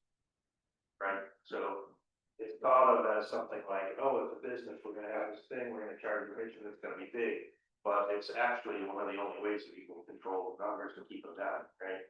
If Steve was the, not making odds on Bill. But we don't have a lot of evidence around, so whether Steve or Karthik, if they need food drink, if they wanted to stay below a certain level, and if he was to say, hey, like I said, the neighbor have, agreed, talking with them that he can start to have some music this summer.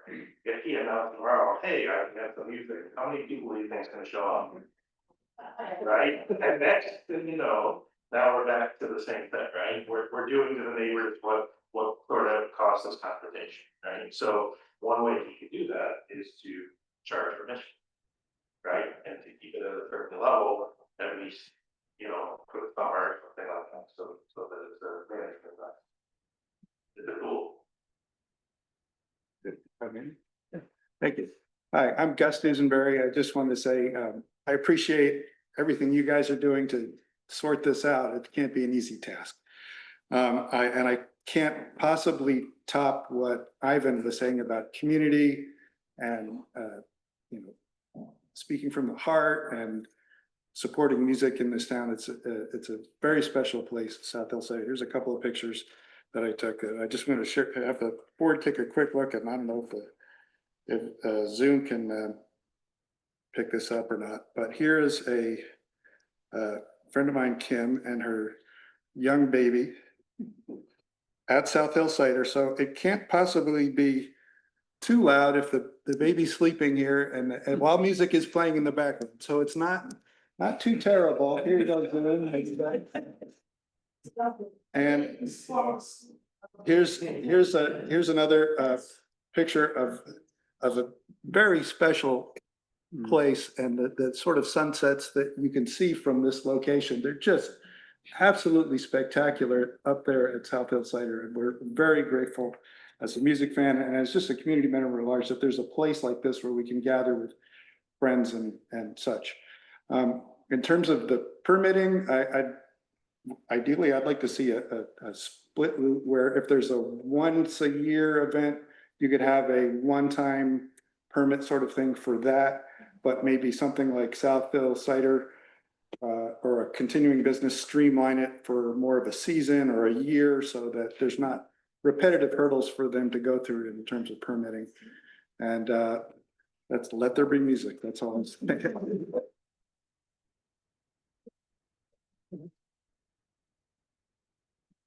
Hi everyone, I'm Carl Toshibara, steward of Danby Food and Drink.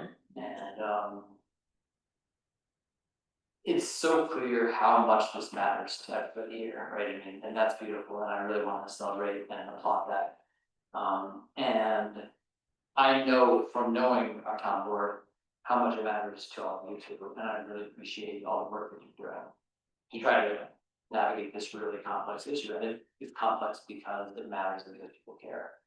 And I'm actually very much aligned with what Jeremy said, which is that I think ultimately I don't know what the right solution is, and I don't know how we get there, but I do know that our town board, this is really important to them, and I don't want any kind of sense that they're trying to shut, that you are trying to shut down music, trying to do anything to South Hill.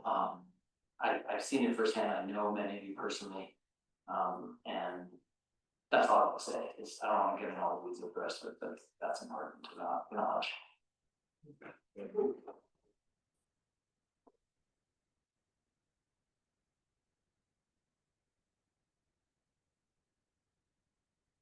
Yeah. That was a pretty good one. Anyone else like to comment?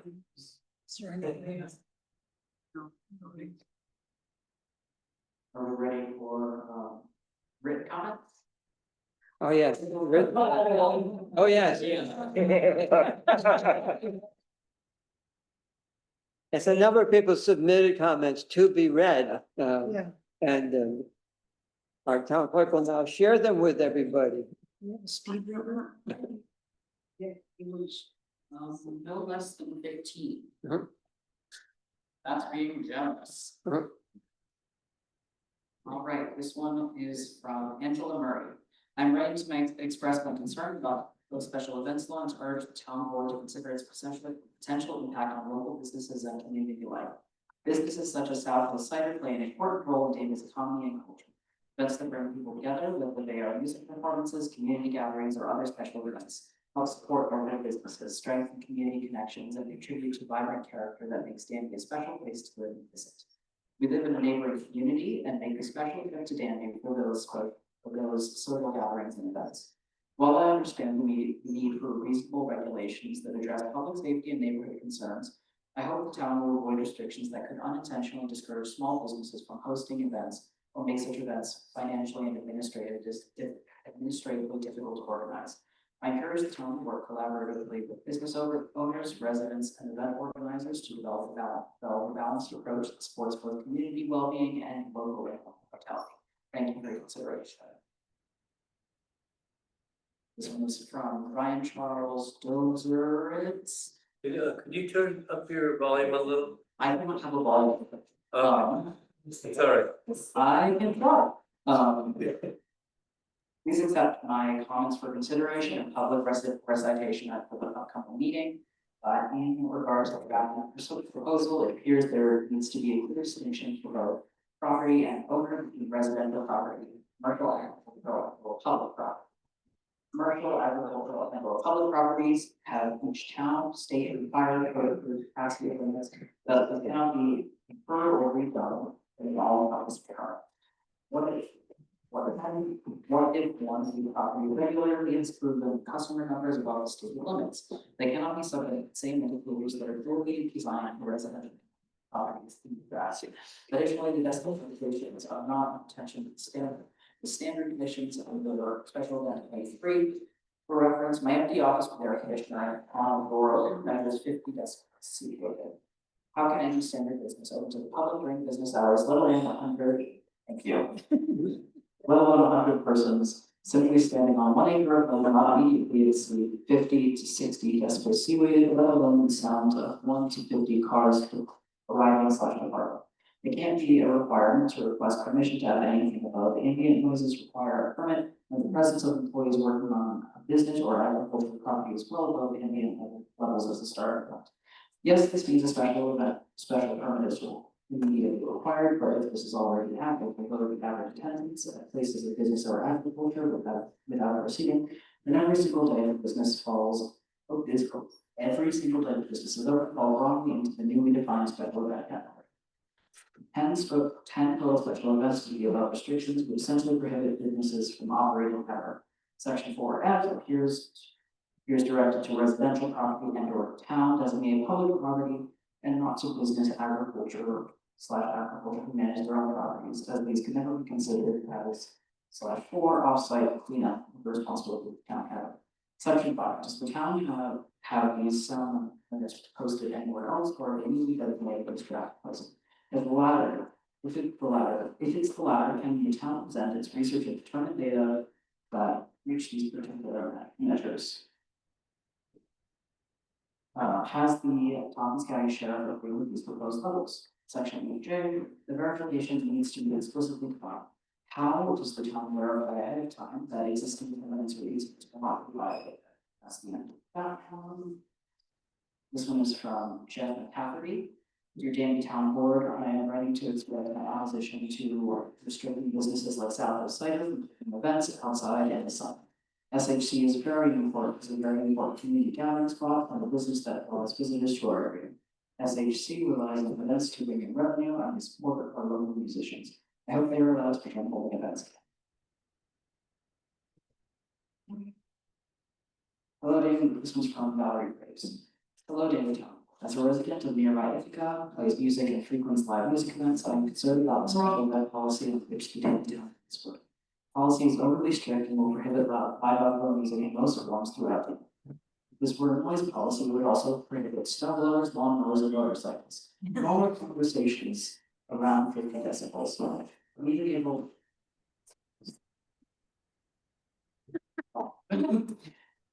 Background music. It's 65 decibels going on right now. Yeah. Normal conversation is about 50 decibels. Being able to hear local live music outside property line is reasonable and part of being a neighbor. I can hear my neighbors' music, dogs, lawnmowers, etc. This is part of the human experience. Communities need places to gather, to eat, and relax together with families and with young children to be able to bring their children along. And Southwest Cider has been one of those locations in our area. Without live music, this local business will be decimated as the music helps from people and encourage them to stay longer and spend more. This event law will also prevent other similar businesses from coming to Danby and prevent local residents from profiting off transient student and board populations on top of schools and music lovers. This type of special event policy makes businesses unable to attract as many customers and prevents businesses from thriving as local gathering places. Businesses like South Cider are part of what makes Danby a desirable place to create as well, helping support home values and cities. I am shocked that the town Danby would limit businesses to such a degree as to put them out of business or discourage them from employment. This is terribly sad for a larger community. I hope the town will vote against this proposed special event law and find a more reasonable compromise with businesses and local residents. This one is from Nicholas Gilbert. Hello, my name is Nicholas Gilbert, and I was born and raised on East Danby on Gilbert Road. I'm a local artist and musician in the area, and with no doubt was inspired by a childhood of going to a variety of wonderful family-friendly events with an abundance of extraordinarily talented musicians who call this region home. In the past few years, the majority of local music venues has been reduced drastically, and it is devastating to the heart of the local musicians appreciating community. I brought my children to South Hills Cider for many concerts and watched them dance to wonderful music before the sunset. It is truly a place of magic for so many.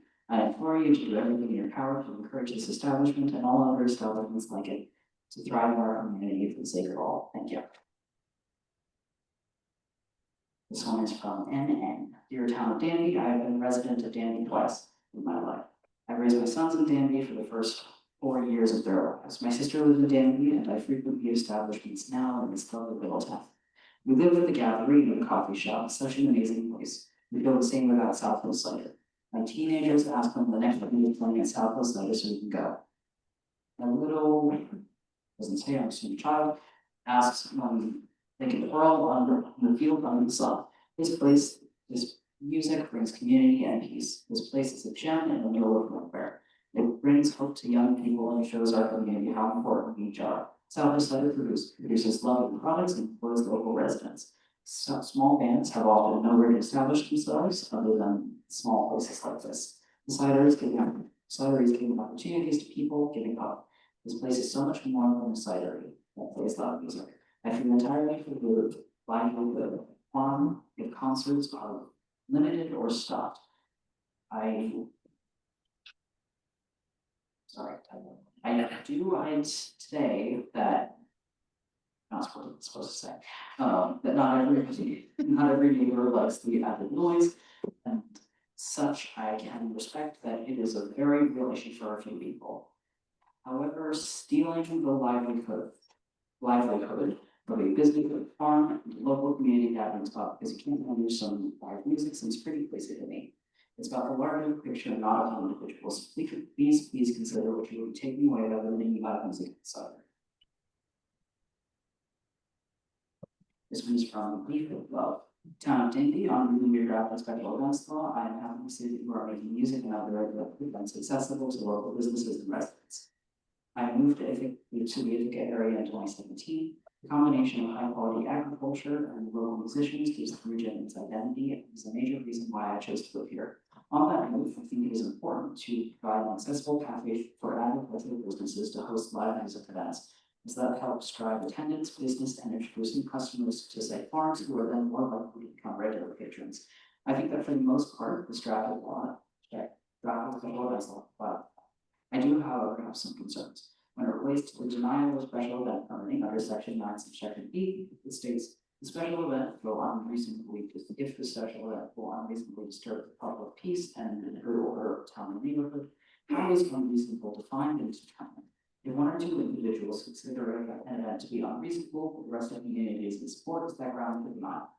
In section 8, subsection J, the Board of Zoning Appeals requests verification that granting the permit will not violate any existing covenants or easements on the property that are held as town. How is there an accessible pathway to providing such verification, short of the operator spending a large number of sums to hire a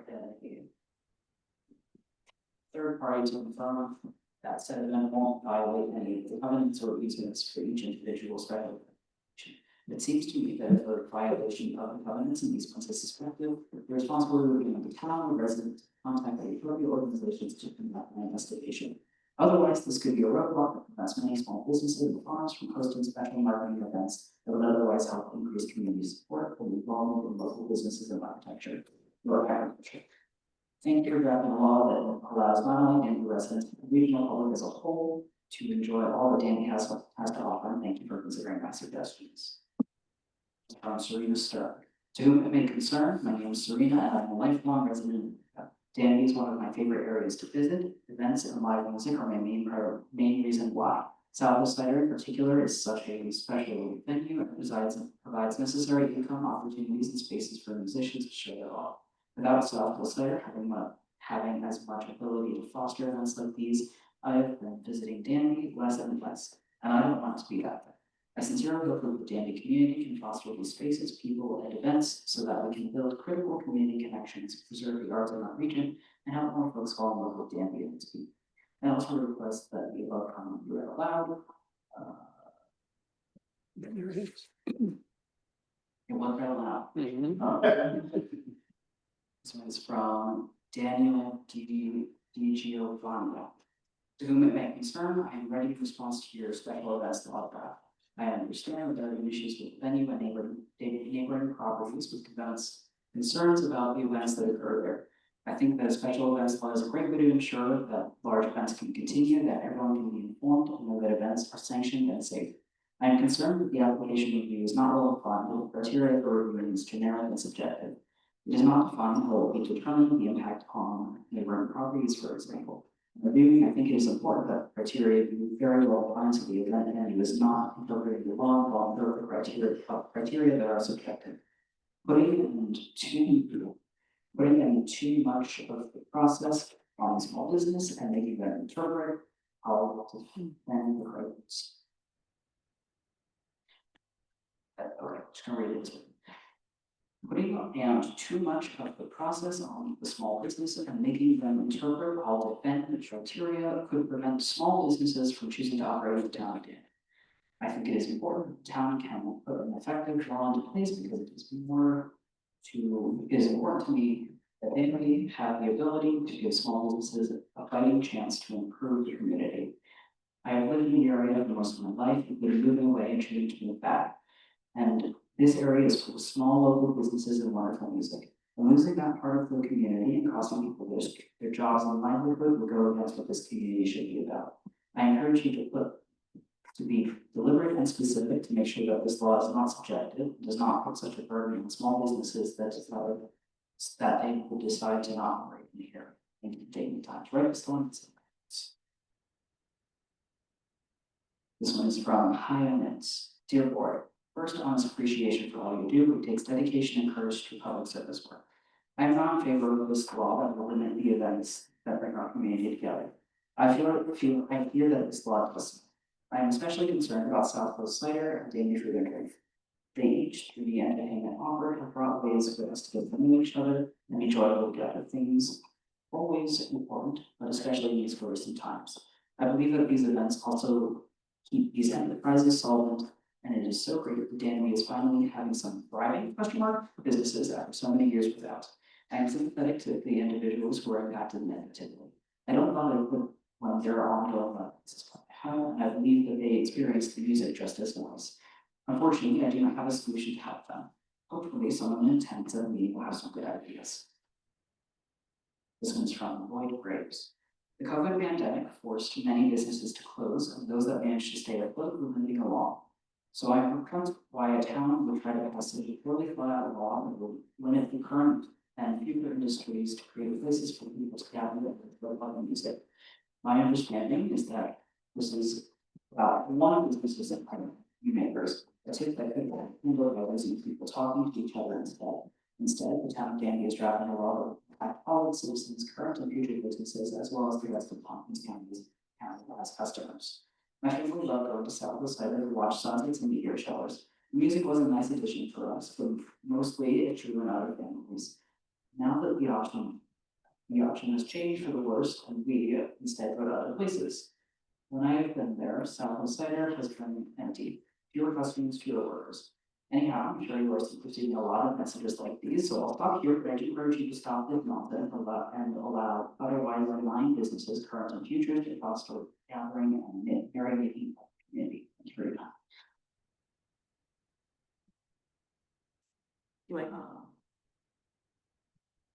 I move that we extend the meeting. We haven't begun the meeting yet. We're in a public hearing. Oh, never mind.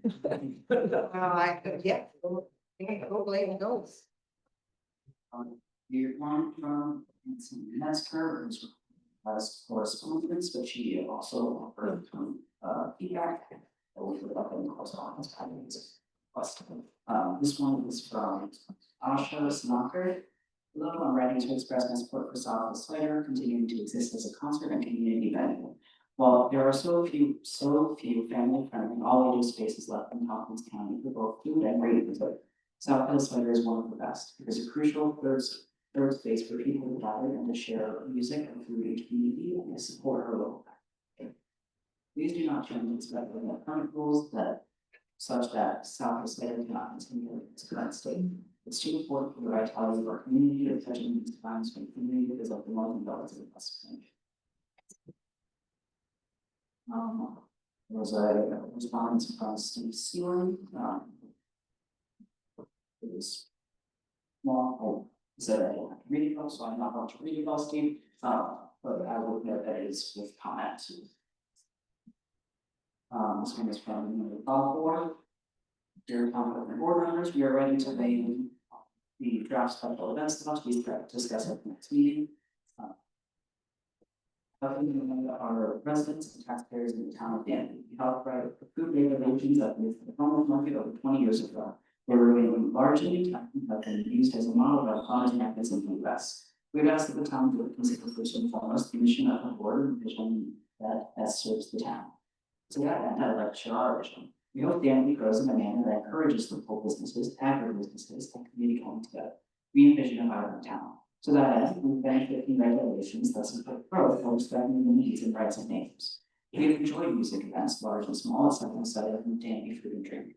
I regularly attended yoga and appreciate the quiet beauty of our surroundings. We hike many of the trails in town. It is admittedly challenging to draft regulations that are broad enough to foster growth and narrow enough to address current issues and unforeseen future circumstances. We believe that the special events law as proposed contains some strong points, but it is in need of slight changes before instituted. Then/2, we ask that this regulation provide more than one of the criteria. Leaving this at 1 penalizes entity trying to create regular events of any size. 2A.1. We believe noise regulations need to be examined a little more closely. 60 decibels C-rated is conversation between two people sitting close together. This meaning for research or adjustment to create reasonable expectations. 2-2.2A1. Removal of the provision requiring a special events permit if admission fees are charged or a donation is collected. This seems to unfairly restrict those who are trying to run any type of business or provide any regular activity within the town, whether it be a concert series, benefit, or foreign product tasting. It also allows the possibility of unregulated private parties, which can certainly be problematic. 8-J, 3-8J. Simplifying and clarifying the language in this part would help both the town and anyone applying for these permits. It would seem to be more logical to word the section to assume innocence until proven guilty. If the permit is shown to be in violation of an easement, then the permit will not. Lastly, a few comments regarding the numbers that appear in this regulation. The chosen numbers and process for permitting appears draconian in some instances and not in the spirit of supporting local businesses or agriculture. Does there need to be a number of permits granted? What should the number be? Should we look at seasonal businesses differently than year-round venues? If an entity is in compliance with regulations, should there be an arbitrary number put on any number of events? Should there be steps procedure for violation? If this doesn't allow any unintentional mistake or development regulations that work to fit real life situations. We understand writing any set of rules is challenging. We hope you will consider adjustments and points in the proposed legislation to streamline the process for all parties and accommodate changes that could make the regulation something that helps the unused businesses, residents, and our local community. Simplifying the process of applying and granting the permits could benefit the board and applicants. Thank you. Mariette Balfour and Joseph Booker. This one is from Jennifer Saratoga. Thank you for the opportunity to comment on the special events law. I appreciate the effort that has come into development, as well as the many contributions of Danby residents who care deeply about ensuring that Danby is a welcoming and resilient community. The intention of the proposed law, as I understand it, is to provide a pathway for the safe conduct of large gatherings that are currently disallowed by Danby zoning regulations and facilitate communication among neighbors and stakeholders in advance of events. 3 types of events are excluded from regulation as stated in section 2-B, showing that the proposed law is limited in its impact, applying only to a subset of large outdoor special events. I hope that in the public hearing, the board will speak to the specifics of these exclusions, ensuring that Danby residents are aware that private celebrations as well as active activities at places like Danby Pirates Club, Danby Food and Drink, and local farm and market. I recommend several specific revisions to the current document. In section 2A, there's no need to quantify the decibel levels of ambient sound. Suggested provision is likely to emit sounds significantly exceeding the average ambient levels as measured in accordance with section 5. In section 2BC, that are not likely to significantly exceed ambient noise levels as measured at the property line in accordance with section 5. This causes absence from sections 2BA and 2BB, and there will need to be a specific legal rationale in order to only include it in section 2BC. In section 3C, I suggest placing obtained with in place. The permit shall be in place at least 24 hours before special events. If there were numerous special events proposed, there could be a significant impact of the application review process on the workload shouldered by volunteer members of the BZA as well as the town administrative workload. I have also heard significant concerns expressed by residents regarding burdens placed on applicants who want to host events. Promoting events between capable of production and ensuring public safety and adequate planning while within special events is a challenge. I will be evaluating pre-testing the proposed process with hypothetical scenario to assess the equipment and workflow. For example, replaying the South Danby Music Festival years ago using the proposed special event permit and issue process to see how it might work. My hope is that the deliberations and dialogue sparked by the work on the community, on the proposed law of strength and the social fabric and resilience of the Danby community. This one is from Bill Stearns. For me, the outdoor summer concerts at South Cider are a religious experience where I witness people making joyful noise unto the Lord as the scriptures command. If Danby creates an event regulation that prevents my First Amendment rights to worship as I wish, he will visit legal constitution I found. Do the right thing unless that South Cider can do it. This one is from Heather Helton. Dear members of the community, I'm writing a strong support of South Cider and urge you to revise the proposed special event law before adopting. I support the town's responsibility to address legitimate concerns about public safety, parking, and the impacts of large events. Reasonable regulation has in place. A good regulation should address actual harm. It should not be unintentionally making it harder for working farmers, professional musicians, and very government places that are becoming increasingly difficult to sustain. This is not an abstract concern. New York has lost nearly 14% of farms between 2012 and 2022. In just 5 years, farm expenses rose more than 42%. In that same decade, income from agritourism and recreation grew significantly. Those numbers tell an important story. Farms are disappearing, costs are rising, and many farms have to find new ways to bring people onto the land, sell directly to customers, and build lasting relationships by that purpose. Or by what they prove. South of Cider has done exactly that. It is a working farm producing a local agricultural product, but it has also become something increasingly rare, a place where people gather. People come for cider, they come because there is music, food, beauty, and community. They make friends, they bring them, and they return. They develop a relationship with the farm and what it produces. That matters. And that is why one provision in this proposed law concerns me deeply. Once an event reaches the typical attendance or vehicle threshold, collecting a fee or even a donation for admission is enough to trigger the special event. But why should the payment itself be treated as a problem? Two events could have the same number of people, the same traffic, the same hours, and the same impact on the surrounding area. Yet one would be treated differently simply because people are asked to pay or donate at the door. That distinction has real consequences for professional musicians. Musicians deserve to be paid for their work. Small venues and the farm-based businesses often rely on modest cover charges for donations to make professional performances possible. A law that makes the performance makes payment itself a trigger for additional regulation, risks making that free entertainment easier to provide more professional art. I doubt this is the law's intention, but it could be the effect. A cover charge is not traffic, a donation is not a public safety hazard, and a musician's paycheck should not be what turns a gathering into a regulatory problem. If the concern is traffic, regulate traffic. If the concern is unsafe parking, late hours, event size, emergency access, address those things directly. But whether money changes hands is a poor measure of harm. Consequences of triggering the current process are also substantial. Qualifying events must go through the Board of Zoning Appeals, and the draft itself recommends beginning the process 2 months in advance. The law also limits permitted special events to 10 days per property per year. For a one-time major festival, that kind of review makes sense. But for a responsible farm offering recurring music as part of the way it brings customers onto the property, support working musicians, and sell local producers, they can have a very different effect. 10 days is not even more than that per month. That matters when you're talking about the ability of a farm, the season, a community, and a sustainable relationship with its customers. I am not asking for time to abandon this law and this need to make it better.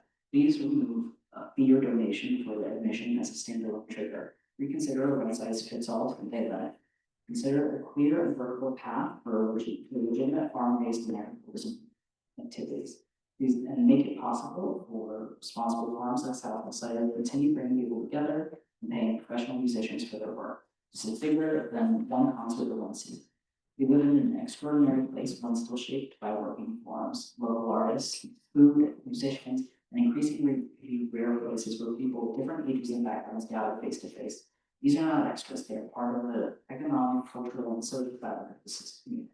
And they are fragile. This loss doesn't happen all at once. It happens one farm at a time, one page at a time, one gathering place at a time. A business becomes harder to sustain. A musician loses another place to work, gathering without happening. Eventually, we look around and wonder where everything went. We need farms that can survive. We need musicians that can move. We need places like South Cider where drinking food are produced locally, where neighbors meet, where children can play, and where people can sit together under an open sky and hear live music. Good policy should protect people from genuine harm. It should also protect the things that make a community worth living in. Please do not mistake silence for success. A town can become quieter and poorer at the same time.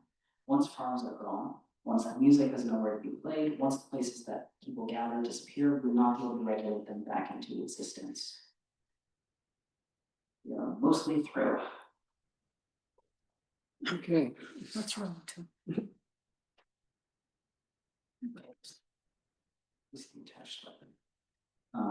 Dear members of the town board and planning board, as neighbors living on the west side of Town Line Road in Newfield, just across the street from the Danby Town Line, my husband and I are ready to express our strong, unwavering support for Southwest Cider and urge the town to adopt clear, supportive guidelines that protect this vital community asset.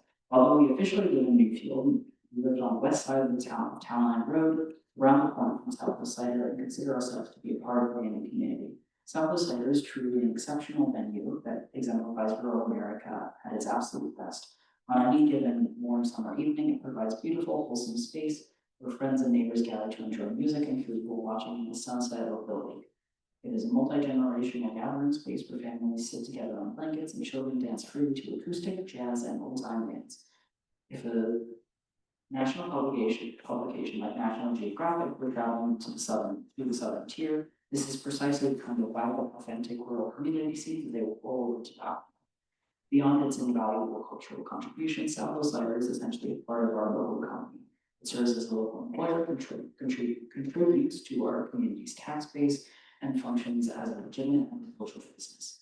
We understand that a small number of neighbors have raised concern regarding traffic noise. However, the owner Steve Sealing has acted in exemplary good faith. He voluntarily paused on most events last fall, reduced volume levels, and relocated his parking to his land to lessen neighborhood impact. It is incredibly disappointing that these neighbors have declined invitations from both the owners and the town board member to engage in professional mediation. A few individuals should not be permitted to spoil a deeply cherished community and station for the constitution for the rest of Danby. We strongly support a special events law that brings clarity to our local businesses, provided that it doesn't inadvertently penalize low impact regular events. To ensure the law remains fair and workable, we urge the board to consider the following specific adjustments to the current draft. Protect small regular events, section 2.a. It is critical that the phrase and retreats at least one of the following conditions is retained as a multi-conditional trigger. If a single criterion triggers a cumbersome permit process, regular low-impact gatherings like Thursday community concerts or patio jazz become prohibitively difficult to host. Reasonable sound thresholds in section 2A.1. We recommend increasing the daytime sound trigger from 60 decibels to 65 decibels, which is standard daytime ambient sound in many neighboring town ordinances and allows for normal outdoor music. Decouple admission fees from impact, section 2.A.1. Charging a fee or collecting donations to pay for professional musicians should not trigger a special event. Financial structure of the event does not dictate its physical impact on the neighborhood, crowd size, and noise thresholds that are already handled by other sections. Fair burden approved compensations, section 8.j. Current project allows a single objection to stall is only to stall a permit based on an unverified covenant or easement. The language should be revisited to state that the permit will only be denied if a violation is actively demonstrated, rather than placing open-ended verification of burden on the applicant. Reasonable violation look-back period, section 9C. 3-year not a penalty for the past violation is arbitrary and overly punitive for a brand new law. 1 year grace period is more than sufficient to encourage compliance without destroying businesses, operations all by. Southwest Cider wants this law to succeed so that they can operate with clear rules, remain financially solvent, and continue to serve as a beacon of community culture. We ask the town board to stand with the overwhelming majority of this community, supporting our local agricultural businesses. Thank you for your time.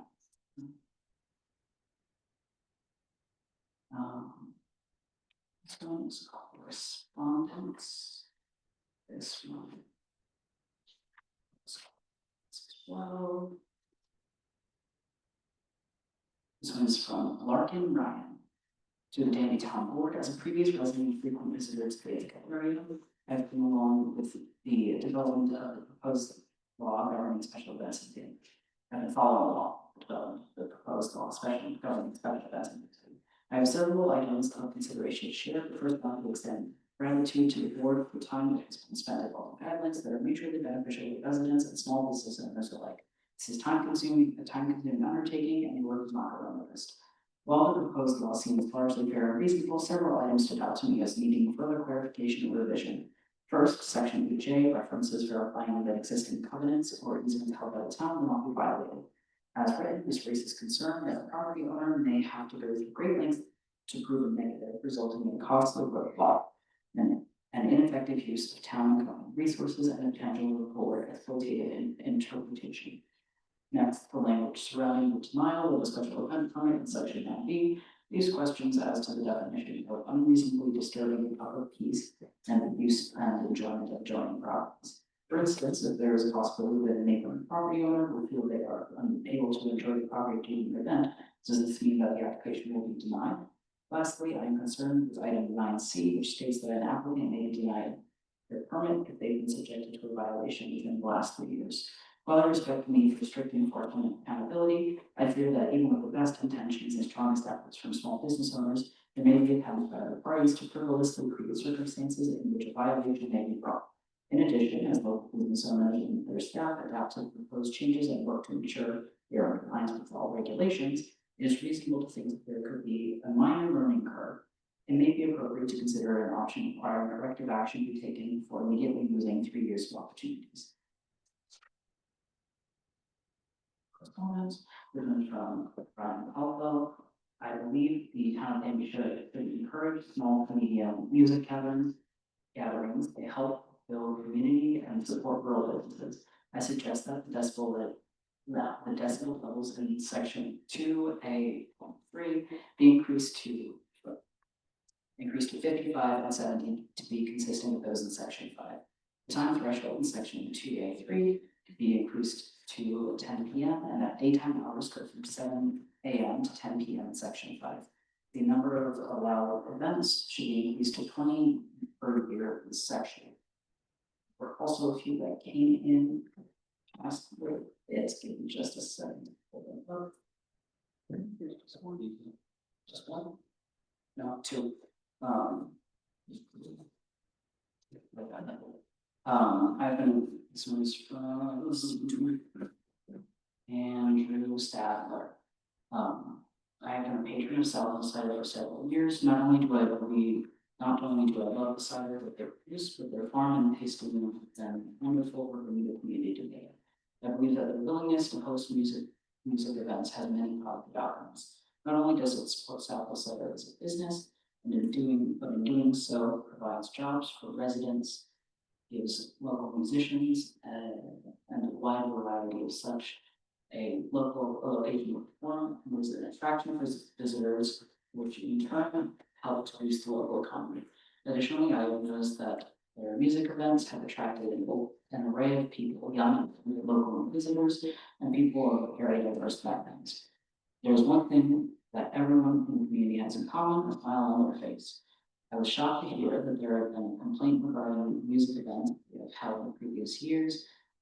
As any time I have attended such, I have never felt that the sound has been too loud. The bar has been organized, and these events have been held at a reasonable time. Unfortunately, the discontinuation of these events has a negative effect on cider and the local economy. Thank you for the laws that allow residents and the community to enjoy wonderful aspects of the region and considering the benefits that local businesses have on.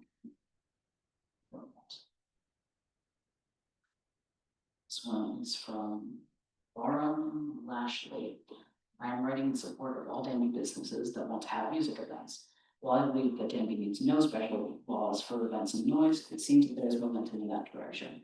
My specific concern is that there will be laws that are obstacles to local businesses having events as part of their business models. There should be no legal obstacles that cause the businesses to incur additional expenses or unreasonable paperwork and trying legal expenses to holding these events. Specifically, I'm worried about the viability of Danby Food and Drink and South Cider as community employers, taxpayers, and gathering places. It becomes more difficult for possible discourage this. To that end, here are my comments on proposed laws. On the proposed law. 2.A. I can't quite tell if that's, I think it's referencing section 2.A. And which means at least one of the following conditions. This provision is a critical statement as a trigger for the special event. We will need to meet more than one of the listed criteria, not just one. There are some individuals who might try and have that provision removed, because it's important that it stays there. If any one of those criteria trigger the need for a permit, then many events will be prohibited to hold. 2.A.1.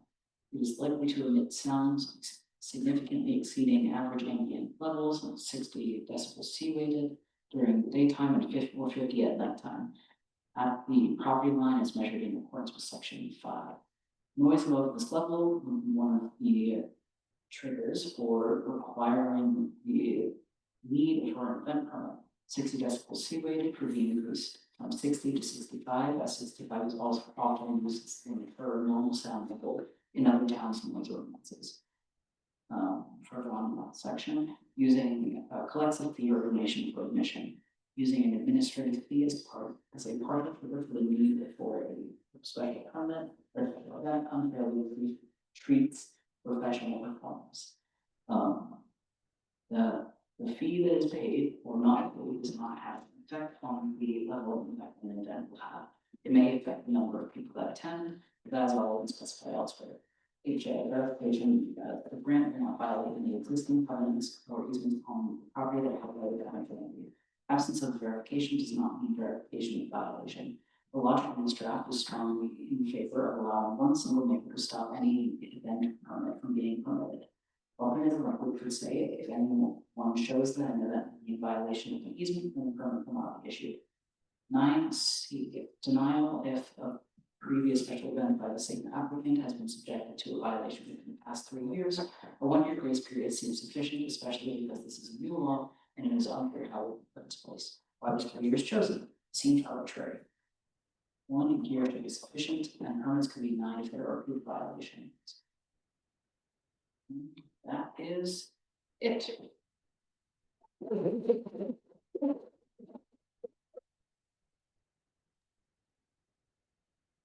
By the way, Joel, on your official agenda, you had the call to order before the public hearing, so you really do have to authorize more time.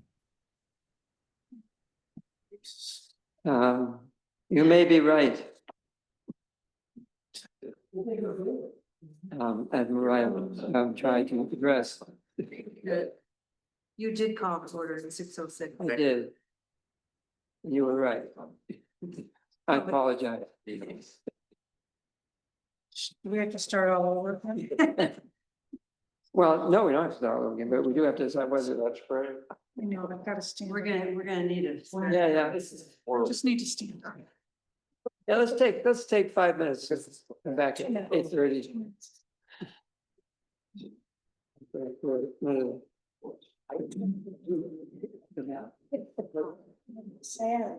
Dude, you can do whatever you want to do. Gotta move. My hips are just sort of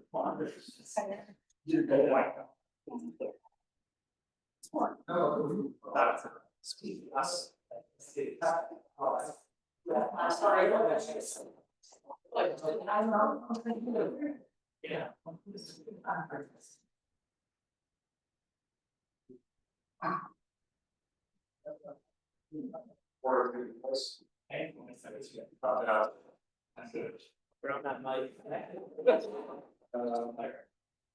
Hey there, Kevin. Yeah, I actually, mine, I wanted this. It's amazing how easily I can tell who's in that room, even from the back. Yeah. I'm probably about as good as so. So you said, yeah.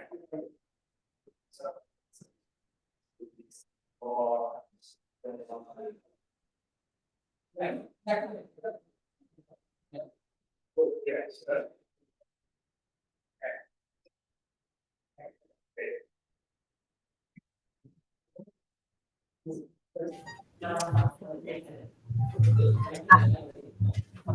I must say, it's kind of nice to see some of the people sticking around to see how a town really has to.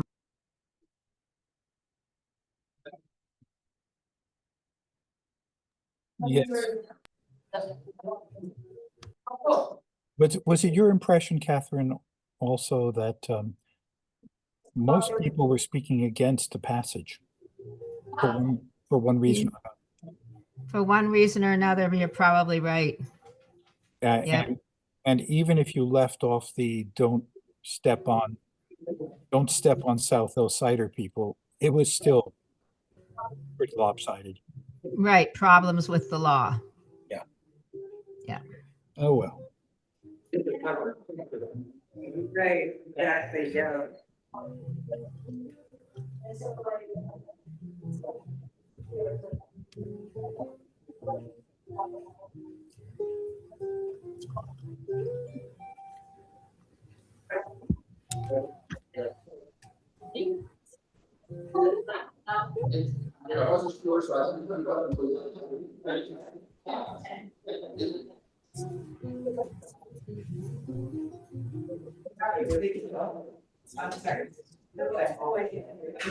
How are you?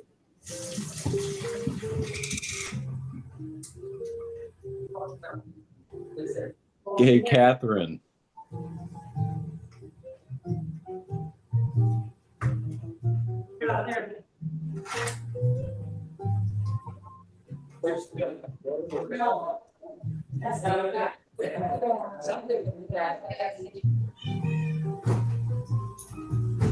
All right, who's got the music going?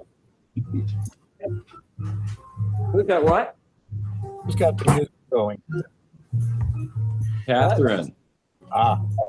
Oh, Oh. it takes 3 minutes. We got a couple of minutes to go. I'm taking down the extra. Sorry, I'll mute. It's only because I'm in the kitchen right now. Sorry. You two chairs.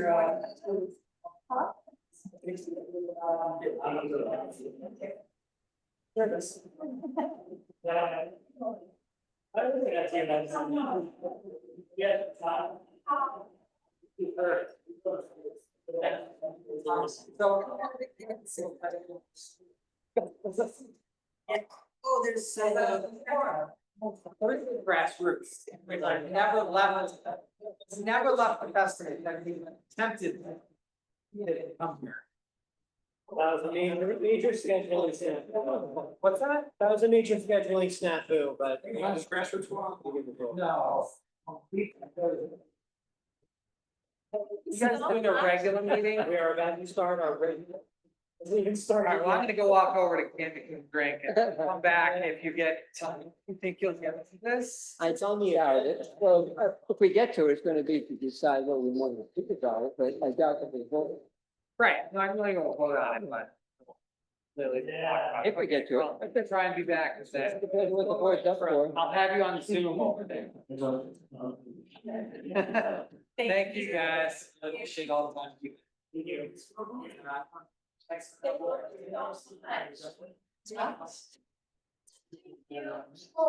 you. Maybe I'll get some. Oh, what? Oh, what?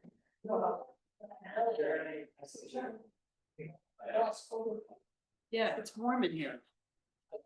I thought it was cold when I walked in. All you have to do is walk outside with the humidity's higher and it'll feel a lot more comfortable when you walk. Yeah, it's so damp out. I just turned on the fans. I think that's gonna. That's a good idea. Little. Yeah. May have raised the temperature, hasn't been kicked in here. What? You may have raised the temperature. Just having this many people. Oh, what time to reconvene? Yeah. I wouldn't do it, but but then the fans on. Yeah, we could pull them down a little bit, they will move around, and a lot of people actually. Yeah.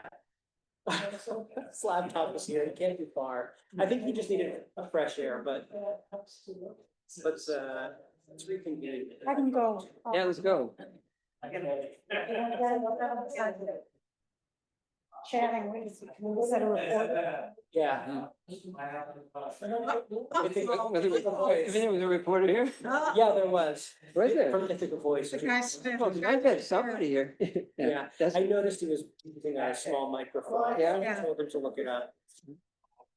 Yeah. because I was just thinking, we have all this happening, and they never, it gets reported that we're gonna have it, and that will happen. Yeah. It'd be nice if it's gated, you know. All right. I'm gonna make a motion. All right. Yeah. All right. Should we give it an hour? Let's do it quick. Let's just, Well, if we give it an hour, let's. no vowels, Bang it out. no vowels. No vowels. Can't use vowels. Skip the vowels, right? Okay. Okay, so folks, if you want to keep talking, please do it outside. It's okay, so we're gonna. Yeah. Kevin? Okay, I move. Right. I move that we extend the meeting for one more hour, till 9:30. Whoa, did I just say that? You did, I Yeah, second but we that, don't have to use, right, we don't have to use the. Nope. Okay, second that. Yeah. And voting on it.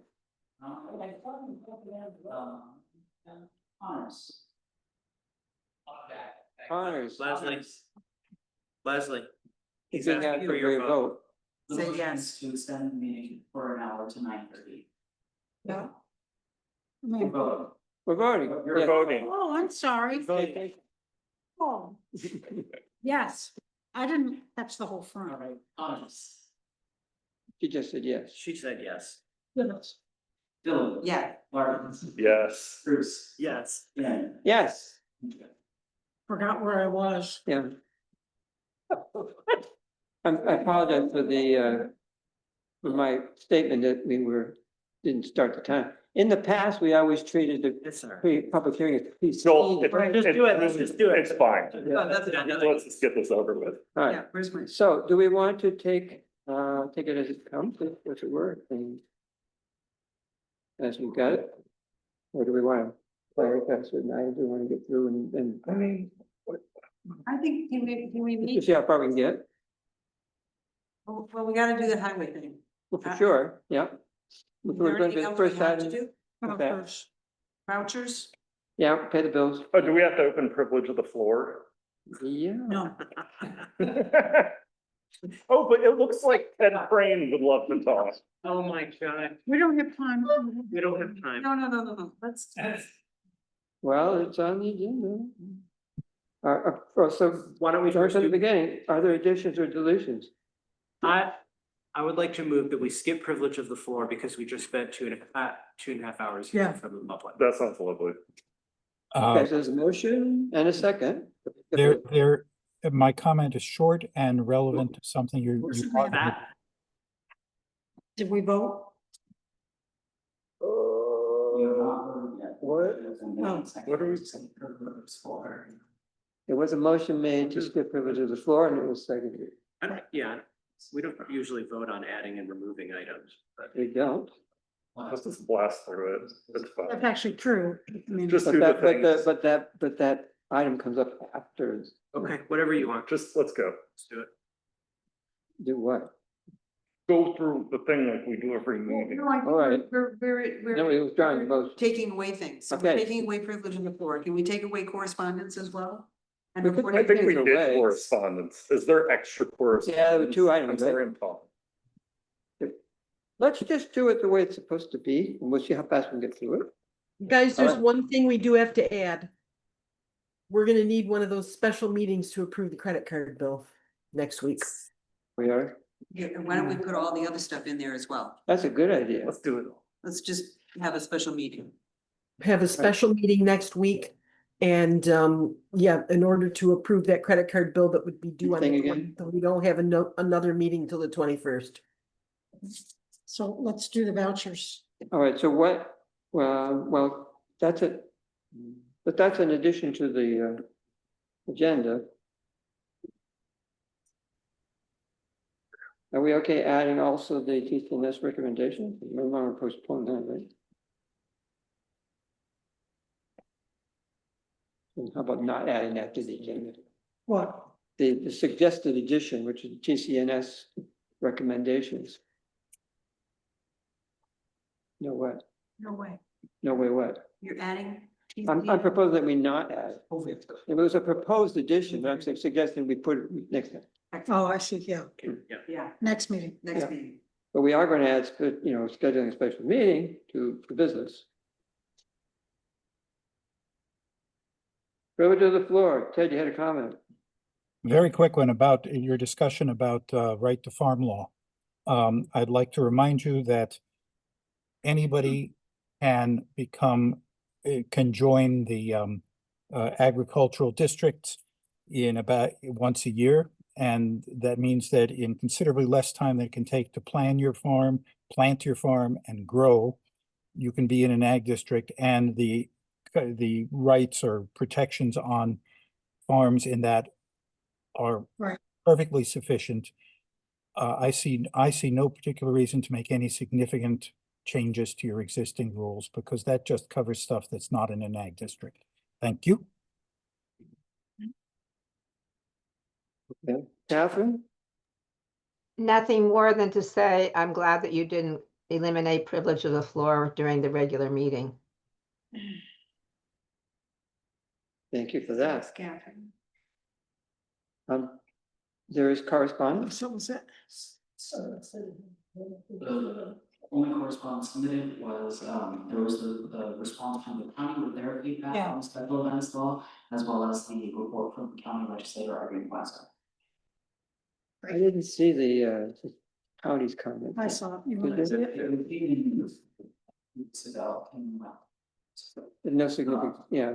I do remember seeing it, now that you mention it. one comment about, the ability of the law to, or complaints about, permitted applicants, being the language was narrow to the town of Danby, Right. but they commented that, you know, Jason. adjacent municipalities might. Yeah, that was so As well. Yes. So their comment was really. Great. Okay. Announcements, any? The minutes we didn't get to. I mean, yeah, Blake hasn't drafted now, but haven't had a chance Didn't to open it. take a look at it. I am not really confident about the 6:16 minutes yet.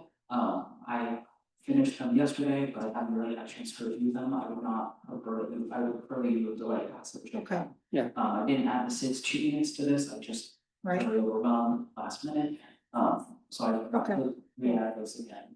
Next meeting. Next meeting, very good. Mm-hmm. We got clerk's report. Right. So, We did code. the clerk report, we did get the code enforcement report When? this afternoon. I did remark, looking at it, that there's nothing by way of enforcement action in the last Right. month. Okay. And Irene submitted a report, which we've all seen, I believe, she sent it to us as well. Right. Okay. Ted shared the financial, basically the account analyses this morning, was it? Okay. It's linked to the agenda if anyone wants to take a look.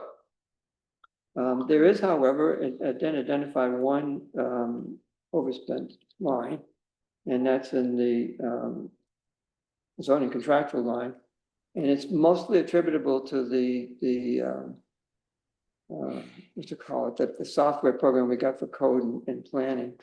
Yeah, so, yeah. What's it called? General code? No. No. Cloud. There was, Cloud from the. Now Yeah. permit. yeah, which I didn't realize, but you know, it has an annual Yeah. $6,900 maintenance. Maintenance is $6,900? I mean, it's for code, planning, and No, land use. Yeah, no, code is different, general code is different. yes, but Not we're not talking talking about about- Danby, gotcha. Yeah. But anyway, that was not accounted for when we put the budget together. It should have been. So we're already overspent just by adding that $6,900. I thought that. Should have been. But that's a lot of money. It's a lot of money. It's for the three. I mean, it's- Yeah, it is for the three, you know, but like $3,000 of that is to facilitate our enforcement. We're not doing a damn thing about it. So, you know, Right. we invested in it to make it easier to do, but it's not happening at all. Well, that needs to be worked on. We know, we spent and are spending a lot of money to make it easier for those things to happen. And so that was an investment with a poor payout as of yet. So anyway, so what Ted has suggested is that we move $2,000. So we'll probably get us through the rest of the year from the contingent account to the zoning contractual. So I move that we do that. I'll second. Discussion?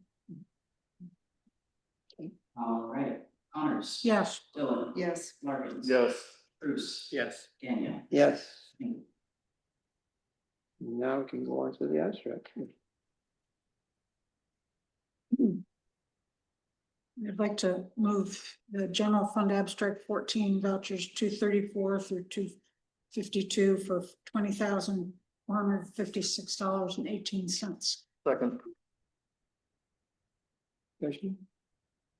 I'm gonna abstain. I didn't have a chance to look at anything while I was traveling. All right, Connors. Yes. I was like, what? Yes. Larkins. Yes. Bruce. Abstain. Daniel. Yes. Thank you. Move the highway fund abstract 14 vouchers 107 through 116 for $15,668.54. Second. Any discussion? No.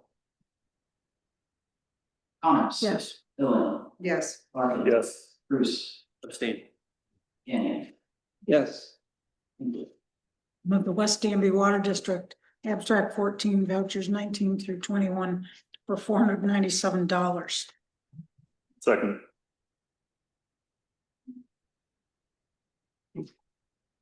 All right, Connors. Yes. Dillon. Yes. Larkins. Yes.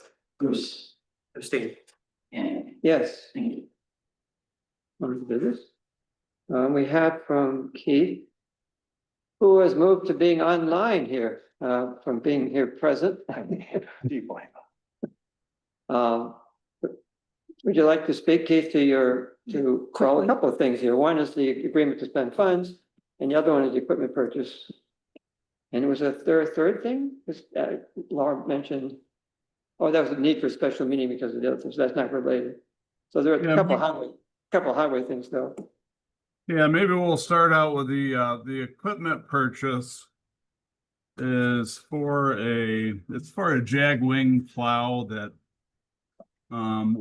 we need to have a little discussion on the we understand how important it is to get all of our quotes in, and I want everybody there to know that Highway does get quotes for all of the equipment that we get. However, this equipment wing, this is a very specialized item for a pickup truck rather than a larger truck. There's a lot of companies out there that build these larger wings and stuff. Unfortunately, there's one company that is building these specific Jag wings for these trucks are like under the 15,000 pound class, and there's one outfit in Auburn that we know of that is that's building these Jag wings, and we've got a quote on it. very well-known company. All the other townships, the counties and stuff. I know some personal out in Dryden. I know people in Caroline that are using them. This is a small wing for the truck, the back of the truck. So when you're plowing a 10-foot wide road with a 7-foot plow blade, it's very unsafe for if other traffic comes in, it becomes a safety issue that you're putting a furrow down the center of the road or on the edge of the road, and a school bus comes in behind you and his right wheel might be over on that furrow. So we do still use smaller trucks in some of our developments and stuff, and it's for the purpose also that the person driving it doesn't have to have a CDL.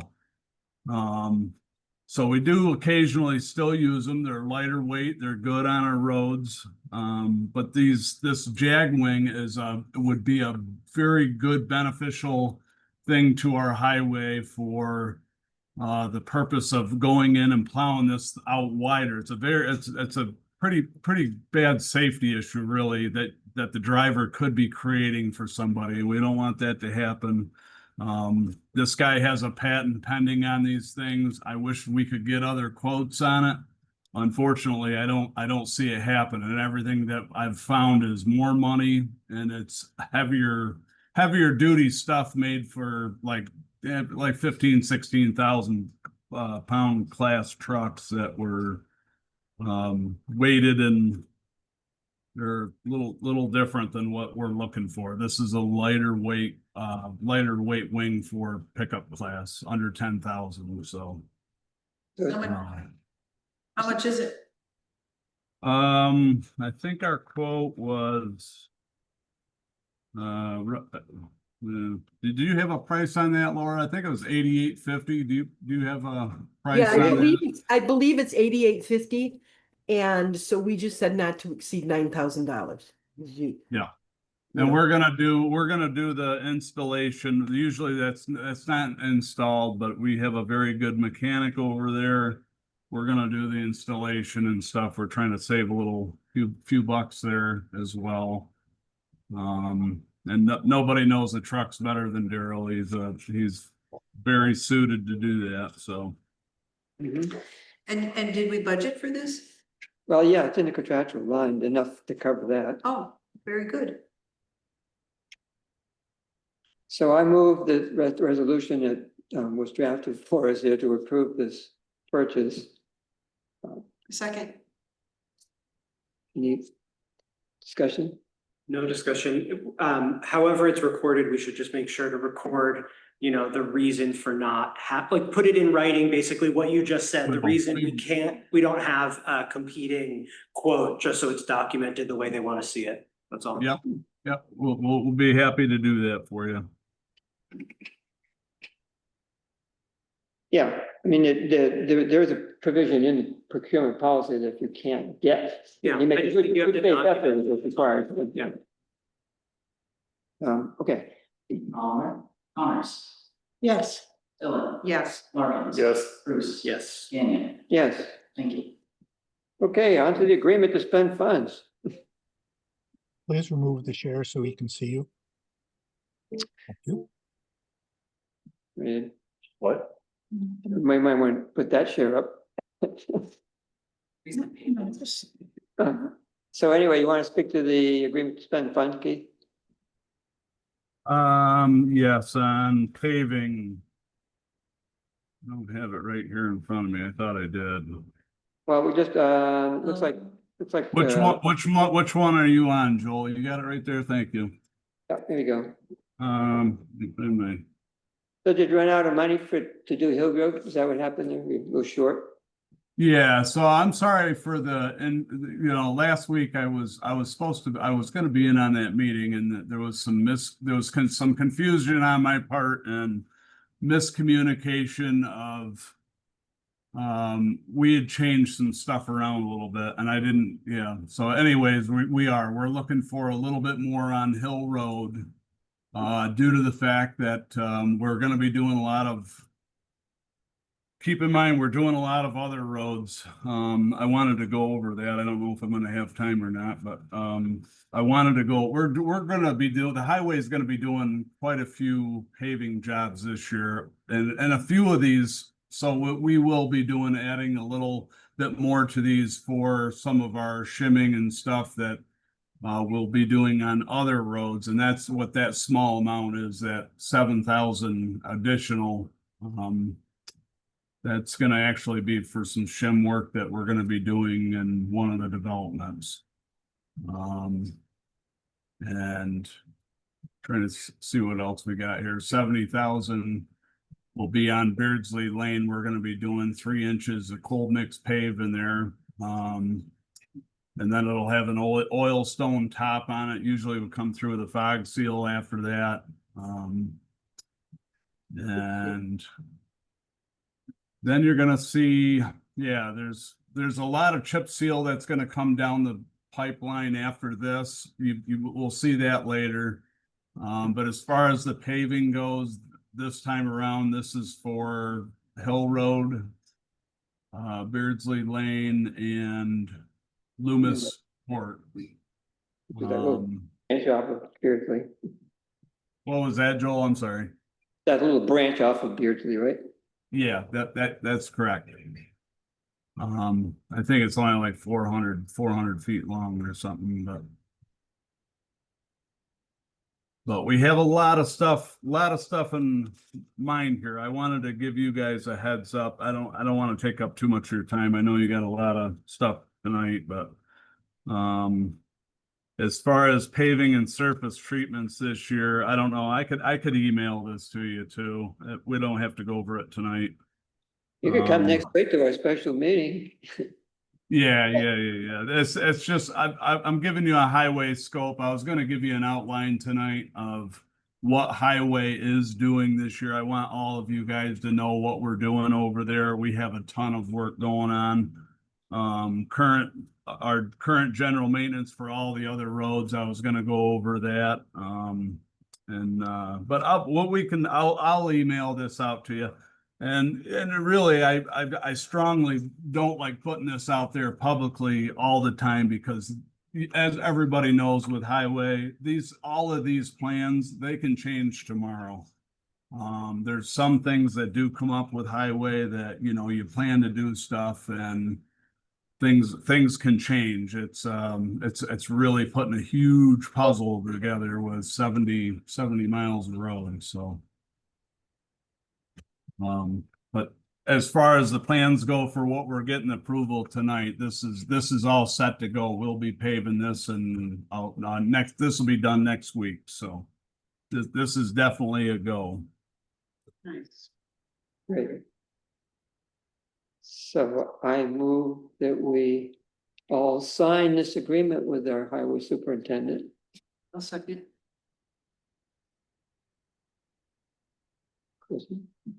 Nope.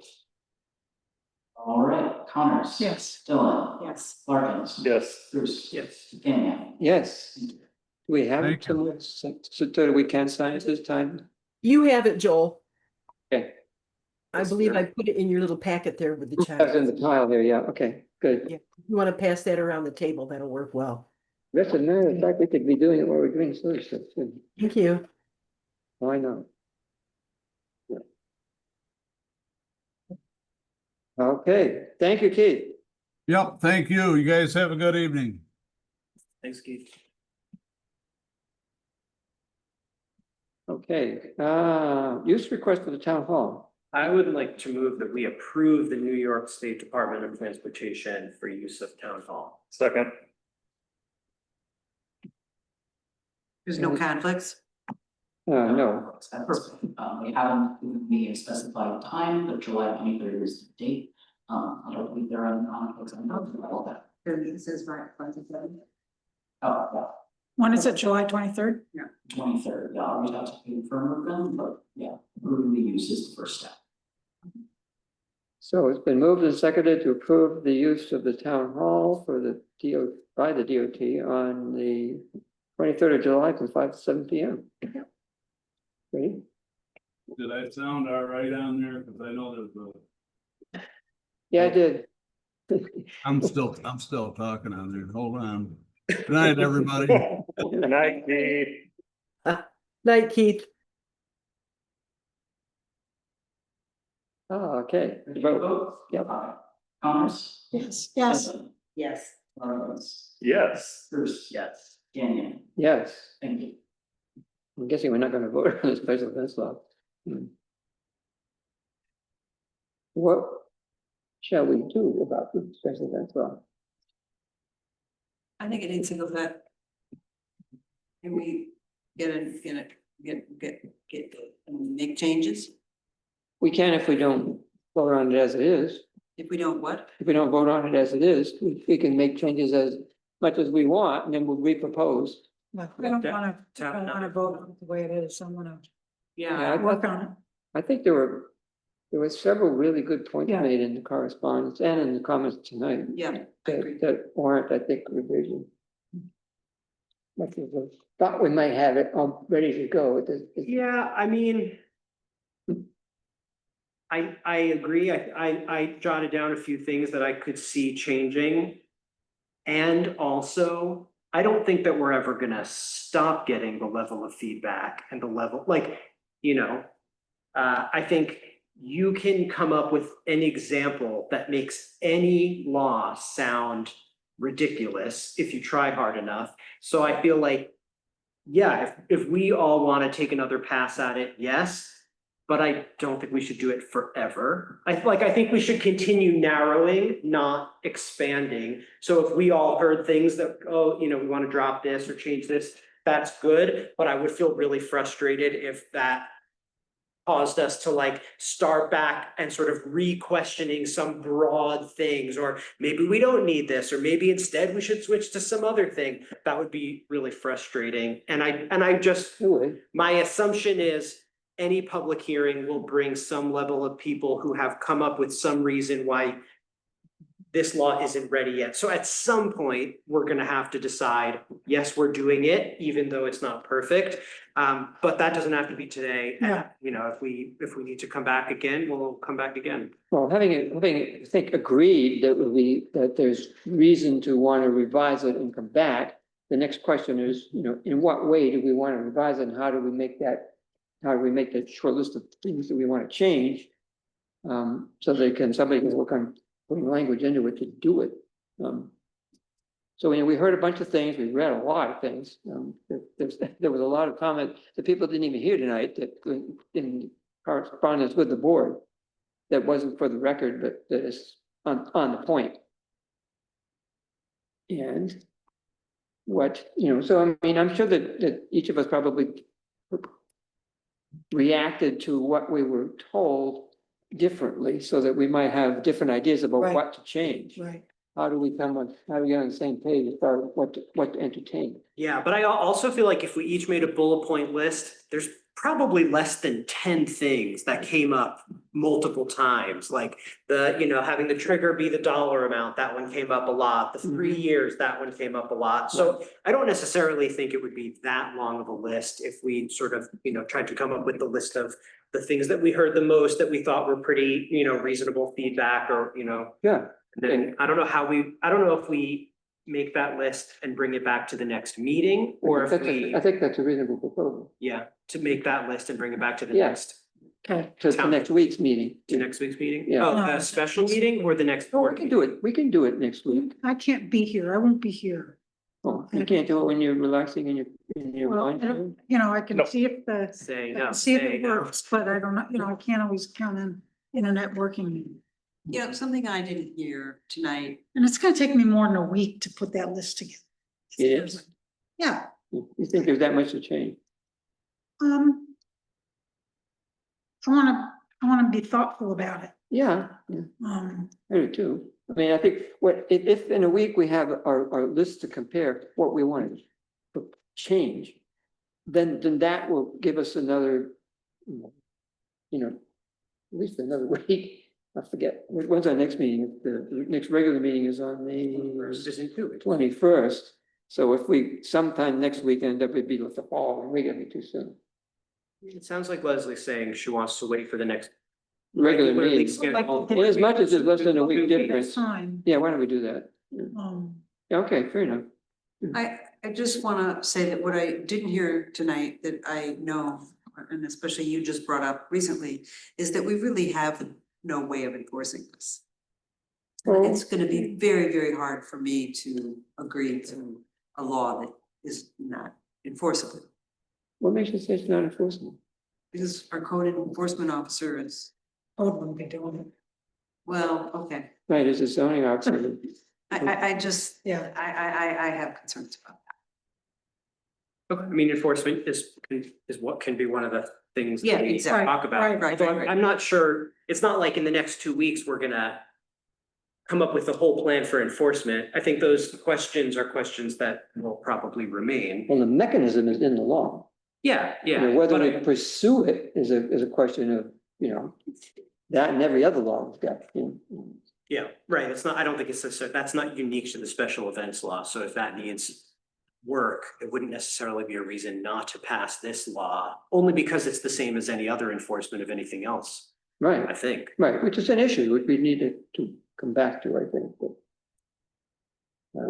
but it should not, I mean, I don't think we should be passing laws and not passing laws because of the probability that we'll enforce them if they're not adhered to. Whether we never have any laws at all. Well. I'd like to have a conversation with you about that at another time. Can I say that before the next meeting? So in 2 weeks, everyone send their bullet lists to me and I'll just try to compile them into one list that we can go through in the meeting itself. Okay. Are you gonna eliminate some of our comments? If they're done. Sorry, get past. Yeah, no, I You will will not. screen them. Right, you'll screen them for reasonableness, reasonable. No, the job I will do is just to compile them into similar ones, so you don't list the same 5 things, you don't list the same 5 things. I'll make a list so we can go through them all at once. Without any editorial, okay? Yeah. Okay. And when? In 2 For weeks? 2 weeks, for Well, you know, the meeting in 2 weeks. For the next meeting, not the special. Wait meeting, until the like the next- day before the next next regular. meeting. I hope I can do it while I'm, I Well, hope it and rains. if I not, hope it rains. we'll have 4 of us that are gonna come up with a list of bullet points, unless you think you're. I'm so- sure I have better ones. Well, you're apt to, given your thorough and thoughtful comments on other things. I know. Yeah. Yeah. Okay, so that's a plan. Do you wanna have somebody else do this? Are you, No. No, but you're he's been- feeling he's good been- about? No, I don't mind doing that. Okay, He's been our lead in this Yeah, kind of okay. stuff. Okay with that. Okay, All righty. List to, what's his mark? right, send the mark. Maybe we might need a little teaser to remind you. when he's good to go. No. I hope it rains. Yeah, right. Related to this, is the need to update our definition of agriculture. And, we are in a really good position with. I know. With, an expert on the subject in our temporary employee as interim planner. About George? I'm talking about George. We're talking about you, George. Oh, okay, welcome. Yeah, I'm sorry. I mean, I wasn't, I didn't finish reading that whole thing. I mean, I really, I think everything's left my mind at this point. it's in my leg. I am really interested in that topic, but I think that it needs to come back in 2 weeks. Okay. Is that okay? let's do that in 2 weeks. I love that. Yeah. That'll give me, so I'll have to take that too. We could bring it up next week. No. No. You know, we don't have George for, We have George for a little while longer. yeah, till the end. I also know that August. Leslie raised the concern that if we create the process for approving credit card bills outside of the meetings, she was concerned that we were gonna always add other topics. And since then, we have always done it. Yep. So I'm also being That's okay. aware. It's not No, okay. it's not. Well, I It's mean, not. we have A special meetings every 2 meeting weeks, for not credit every week. card. I like. you know, for going over the credit cards, that's a special meeting for doing the credit cards. Not for adding all sorts of crap that we didn't have time to go over. And every 2 weeks is fine. The agriculture thing is important, but it's not Important. next week important. It's just keeping it on the docket important. So you're proposing that we bring this up at the next regular meeting? Right. That's what I'm suggesting, yeah. I agree with Mark. Okay, But we you okay with that, George? I'm sorry, He's sleeping. trying to follow the. Acoustics are horrible, sorry. We're proposing to bring that topic back in 2 weeks because we're all a little bit fried, I think, is their assessment. Thank you, George. But I read that document and I'm really interested in the discussion Yeah. about it. Yeah, I know. Read I was half. wondering. Maybe add a few more definitions. We can Great. look at that. Amend. Yeah. Update. Yeah. Blast. You can maybe think about how one would go about discussing it. Because that was a question in my mind, was there's a rather long list of, with some recommendations inserted. But how one would take that and talk about it and decide what to include and how it gets done is something that needs to happen when we deal with it. Yeah. So, Yeah. yes, as we figure out how we get to our endpoint, which is revise the definition. Yeah. From on the basis of what you have, the extensive commentary and supporting documentation that you provided. Actually, the other thing I could do is, Well, let's see, they can't hear you unless you have the microphone some sort. There you go. No, he's got. how about, no, or is it? Whoops. Don't, how about you, Blake? You Because okay? he cranked up the volume really loud before. Since that one was last year. I may have lost that hearing. Here's that one. Okay, how about that? How about that? It's not working. It was working before, I don't know what happened. Is he crowding the mic? Is he right up against the mic? It might work better.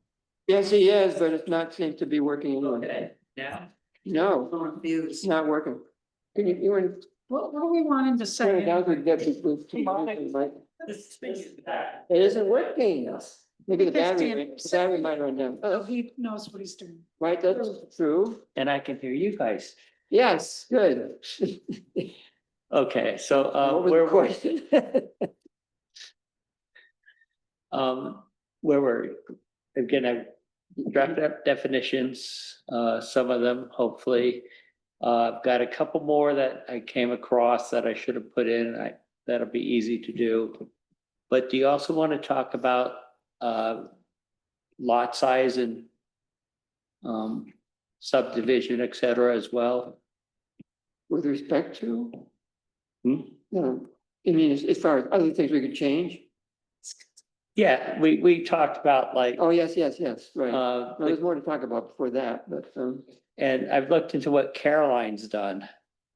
And it's actually, yeah, it's very similar to what I learned. And they've been using in Pennsylvania now for about 50 years. mhm. But there it's known as fixed ratio zoning. And I can write something up on that. Yeah, what George is alluding to, because the rest of the board hasn't heard this, we had a regulatory review committee. And it had two pieces, and one of the groups, which was the one I was involved in, was most of the way towards a proposal for revising our zoning that would treat, that would deal with the inadequacy that we've got currently, because we either have to have 10-acre lots if you're subdividing, or a cluster. And a cluster provision is not a good way to deal with one lot at a time. Yeah. Changes. So we were homing in on a proposal for enabling one lot at a time. It keeps track of your development rights and has some more flexibility. Yeah. And George has some expertise on that, so I'm hoping that we can take advantage of that too. And maybe we can bring that to the board, Yeah. In his time. In a month. Helps. Well, something else. So anyway, that might come back. Yeah. It's it's relatively simple to track, et cetera. And yeah, you don't have the cumbersome cluster subdivision process to go through, right? So. Or cumbersome and inappropriate. Yeah, okay, good, thanks. So again, I will get going on that, get you guys something. Yeah. Oh, it's already it's only Tuesday. Yeah.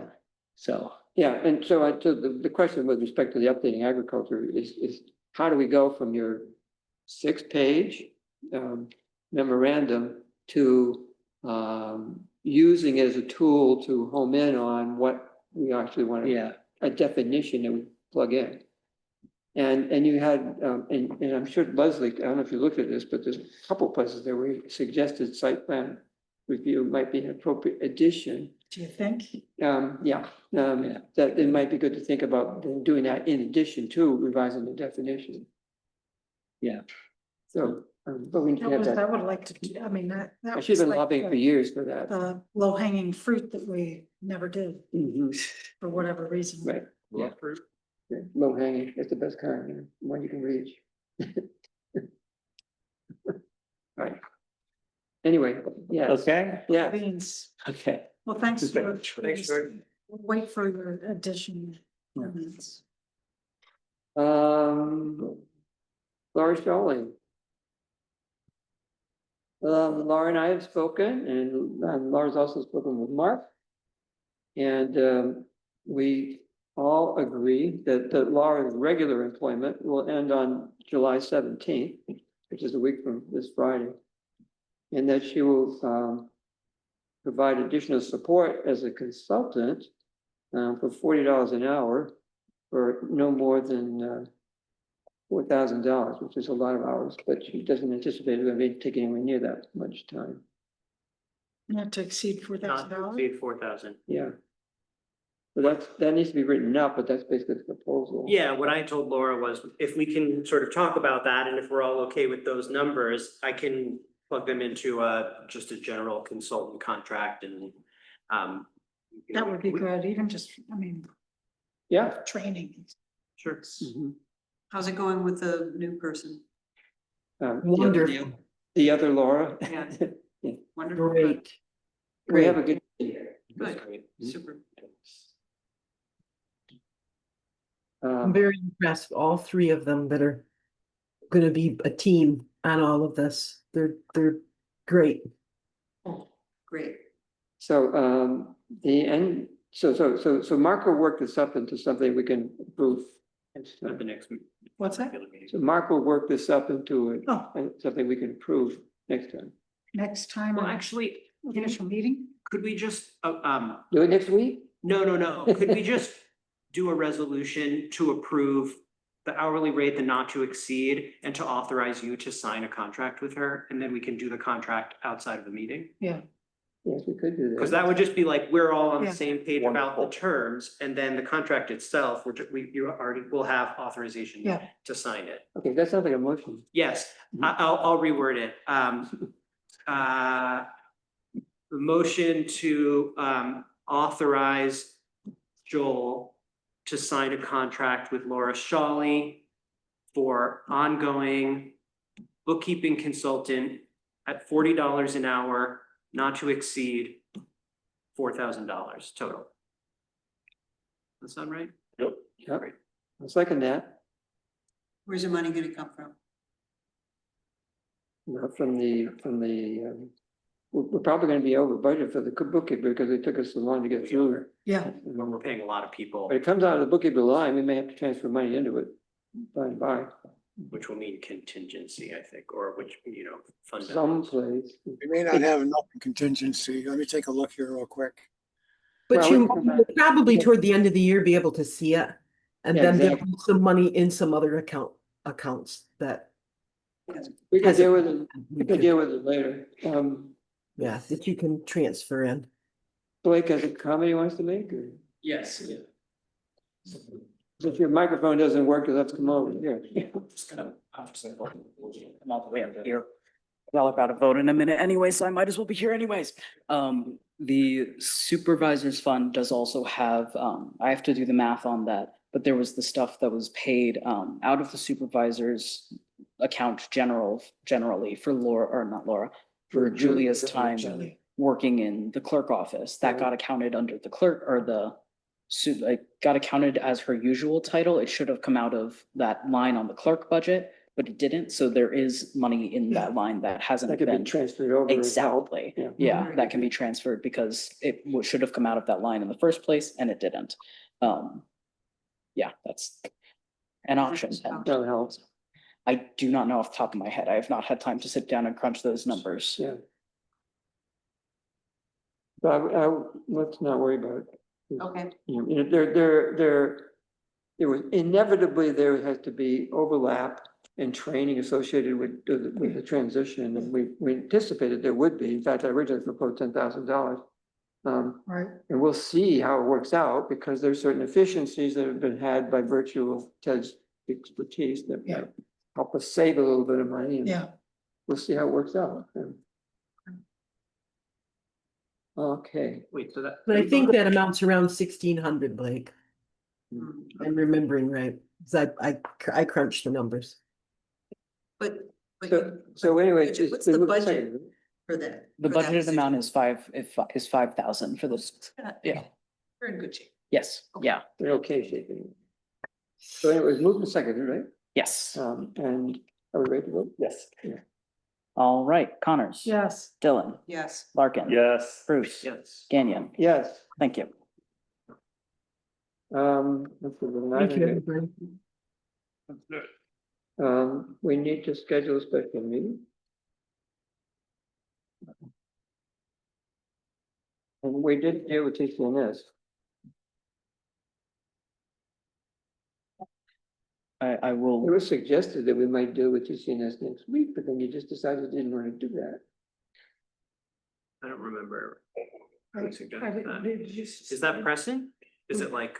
I'm not sure how pressing it is. You can speak to that. yeah, there is it is urgent, but not next 2 weeks urgent. It can wait until next meeting, I think, pretty confidently. And that would also give me time to, I spoke to you earlier today, about some of the, concerns related to, server migration in the future, which is going to be a major fiscal hassle. And so it is important to take that into consideration. And you gave me some really excellent questions to bring back to TCNS.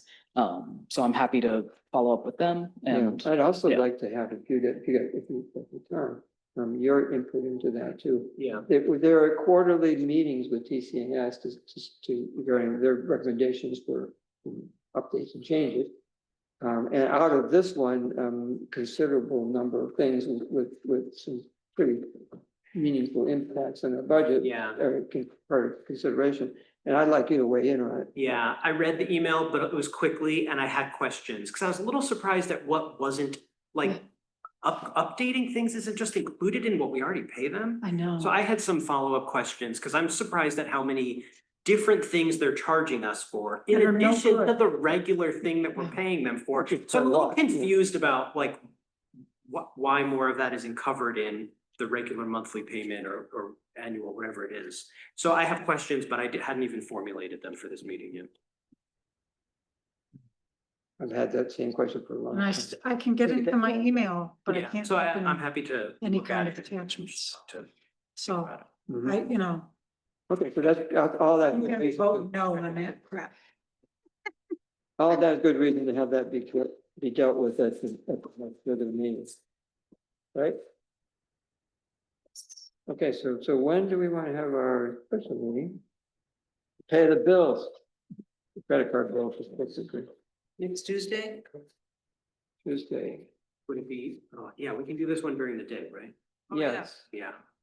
well, maybe on Tuesday, depending on when in the day you want to do it. I got a meeting at 3. the library is also open. It doesn't necessarily It conflict. doesn't really, Yeah. It can be open and while we do our thing. Yeah. Library hours are 1 to 3. Or we could, if everybody's available Wednesday. Oh wait, what day is the 13th? Is 13th is a Monday. okay, is that next Which- Monday? That's next Monday. Okay, let me check my book. It's the, And nobody. If I can get, if I have access to any of the documents, I can try and be there. On I'm Zoom, not out on Zoom, Boat somewhere. yeah. I was on a boat. Depends, if it's raining. You might have better, then we should have better reception on the boat. No, I used to go to the park, I remember that, yeah. go to the park and the guy in charge of security would come knock on the window of the car. Is not written in my little agenda book, which isn't surprising. All I have is doctor's appointments and vet appointments, and a cat. Well, you need the town calendar. Yeah, I need an actual town calendar. That'd be nice. Well, I mean, in the evening, if we've got meetings, CAC's on the evening of the 14th, planning board on the evening of the 15th, but during the day, this meeting. I kind of have a preference for during the day. I feel like we can get together and do it pretty quickly. On Tuesday? I'm really open Wednesday? next week. I mean, early in the day, I'm pretty flexible. Except for Monday I got a 10 a.m. call with the other supervisor. So Tuesday day? Tuesday at 11. Sounds good. That's a motion. Tuesday at 11. Schedule the special meeting for Tuesday, the 14th, 11 And a.m. does second everybody that. have access to that checklist? Credit card checklist? Cause I mean, if I'm not there, somebody's gotta do it. Well, you know, it should be. We should have two people doing it. We should have it someplace where it's easily accessed too. Yeah, How do we fix that? I mean, I can send it out. What? Could we print it? Yeah. I'll print it. I can find it. I have to find Have it. you been able? The checklist, the Yeah. credit card audit checklist. I know Laura's got. Yeah, I have one. I could send it out to everyone. Okay. And we can find some place to put it, we'll find it in the future. Yeah, we should be hanging on to those so that when the next time the auditors come. Right, Mhm. when it's filled in, we should file someplace. We have a new filing cabinet. We have a new Walls filing cabinet. with it. We have a new filing cabinet. We could put things in the new filing cabinet. You could scan and put it someplace electronically. We can also put it electronically. Yes, this is not too much of a problem. A motion has been made. It has not been seconded yet Oh, I seconded it, didn't You did now. What was You the did. motion? Very good. to schedule a special There you go. meeting. Okay. I? I thought I did. All right, motion has been made and seconded. Any further discussion? No. Okay. All right, Yes, Connors, yes, Dylan, Yes. Larkins, why? Bruce, Yes. Gagnon. Yes, Thank you. I think that covers the. And we can adjourn. All right. Tell me if you have hours. Take care, everyone. I did. At 9:30. It was, did you say we skipped something? What happened? It's too late now. Can't go back. Okay, thank you everyone for bearing with us to this. Great community gathering. Yeah, that was really nice. I feel like that's more people.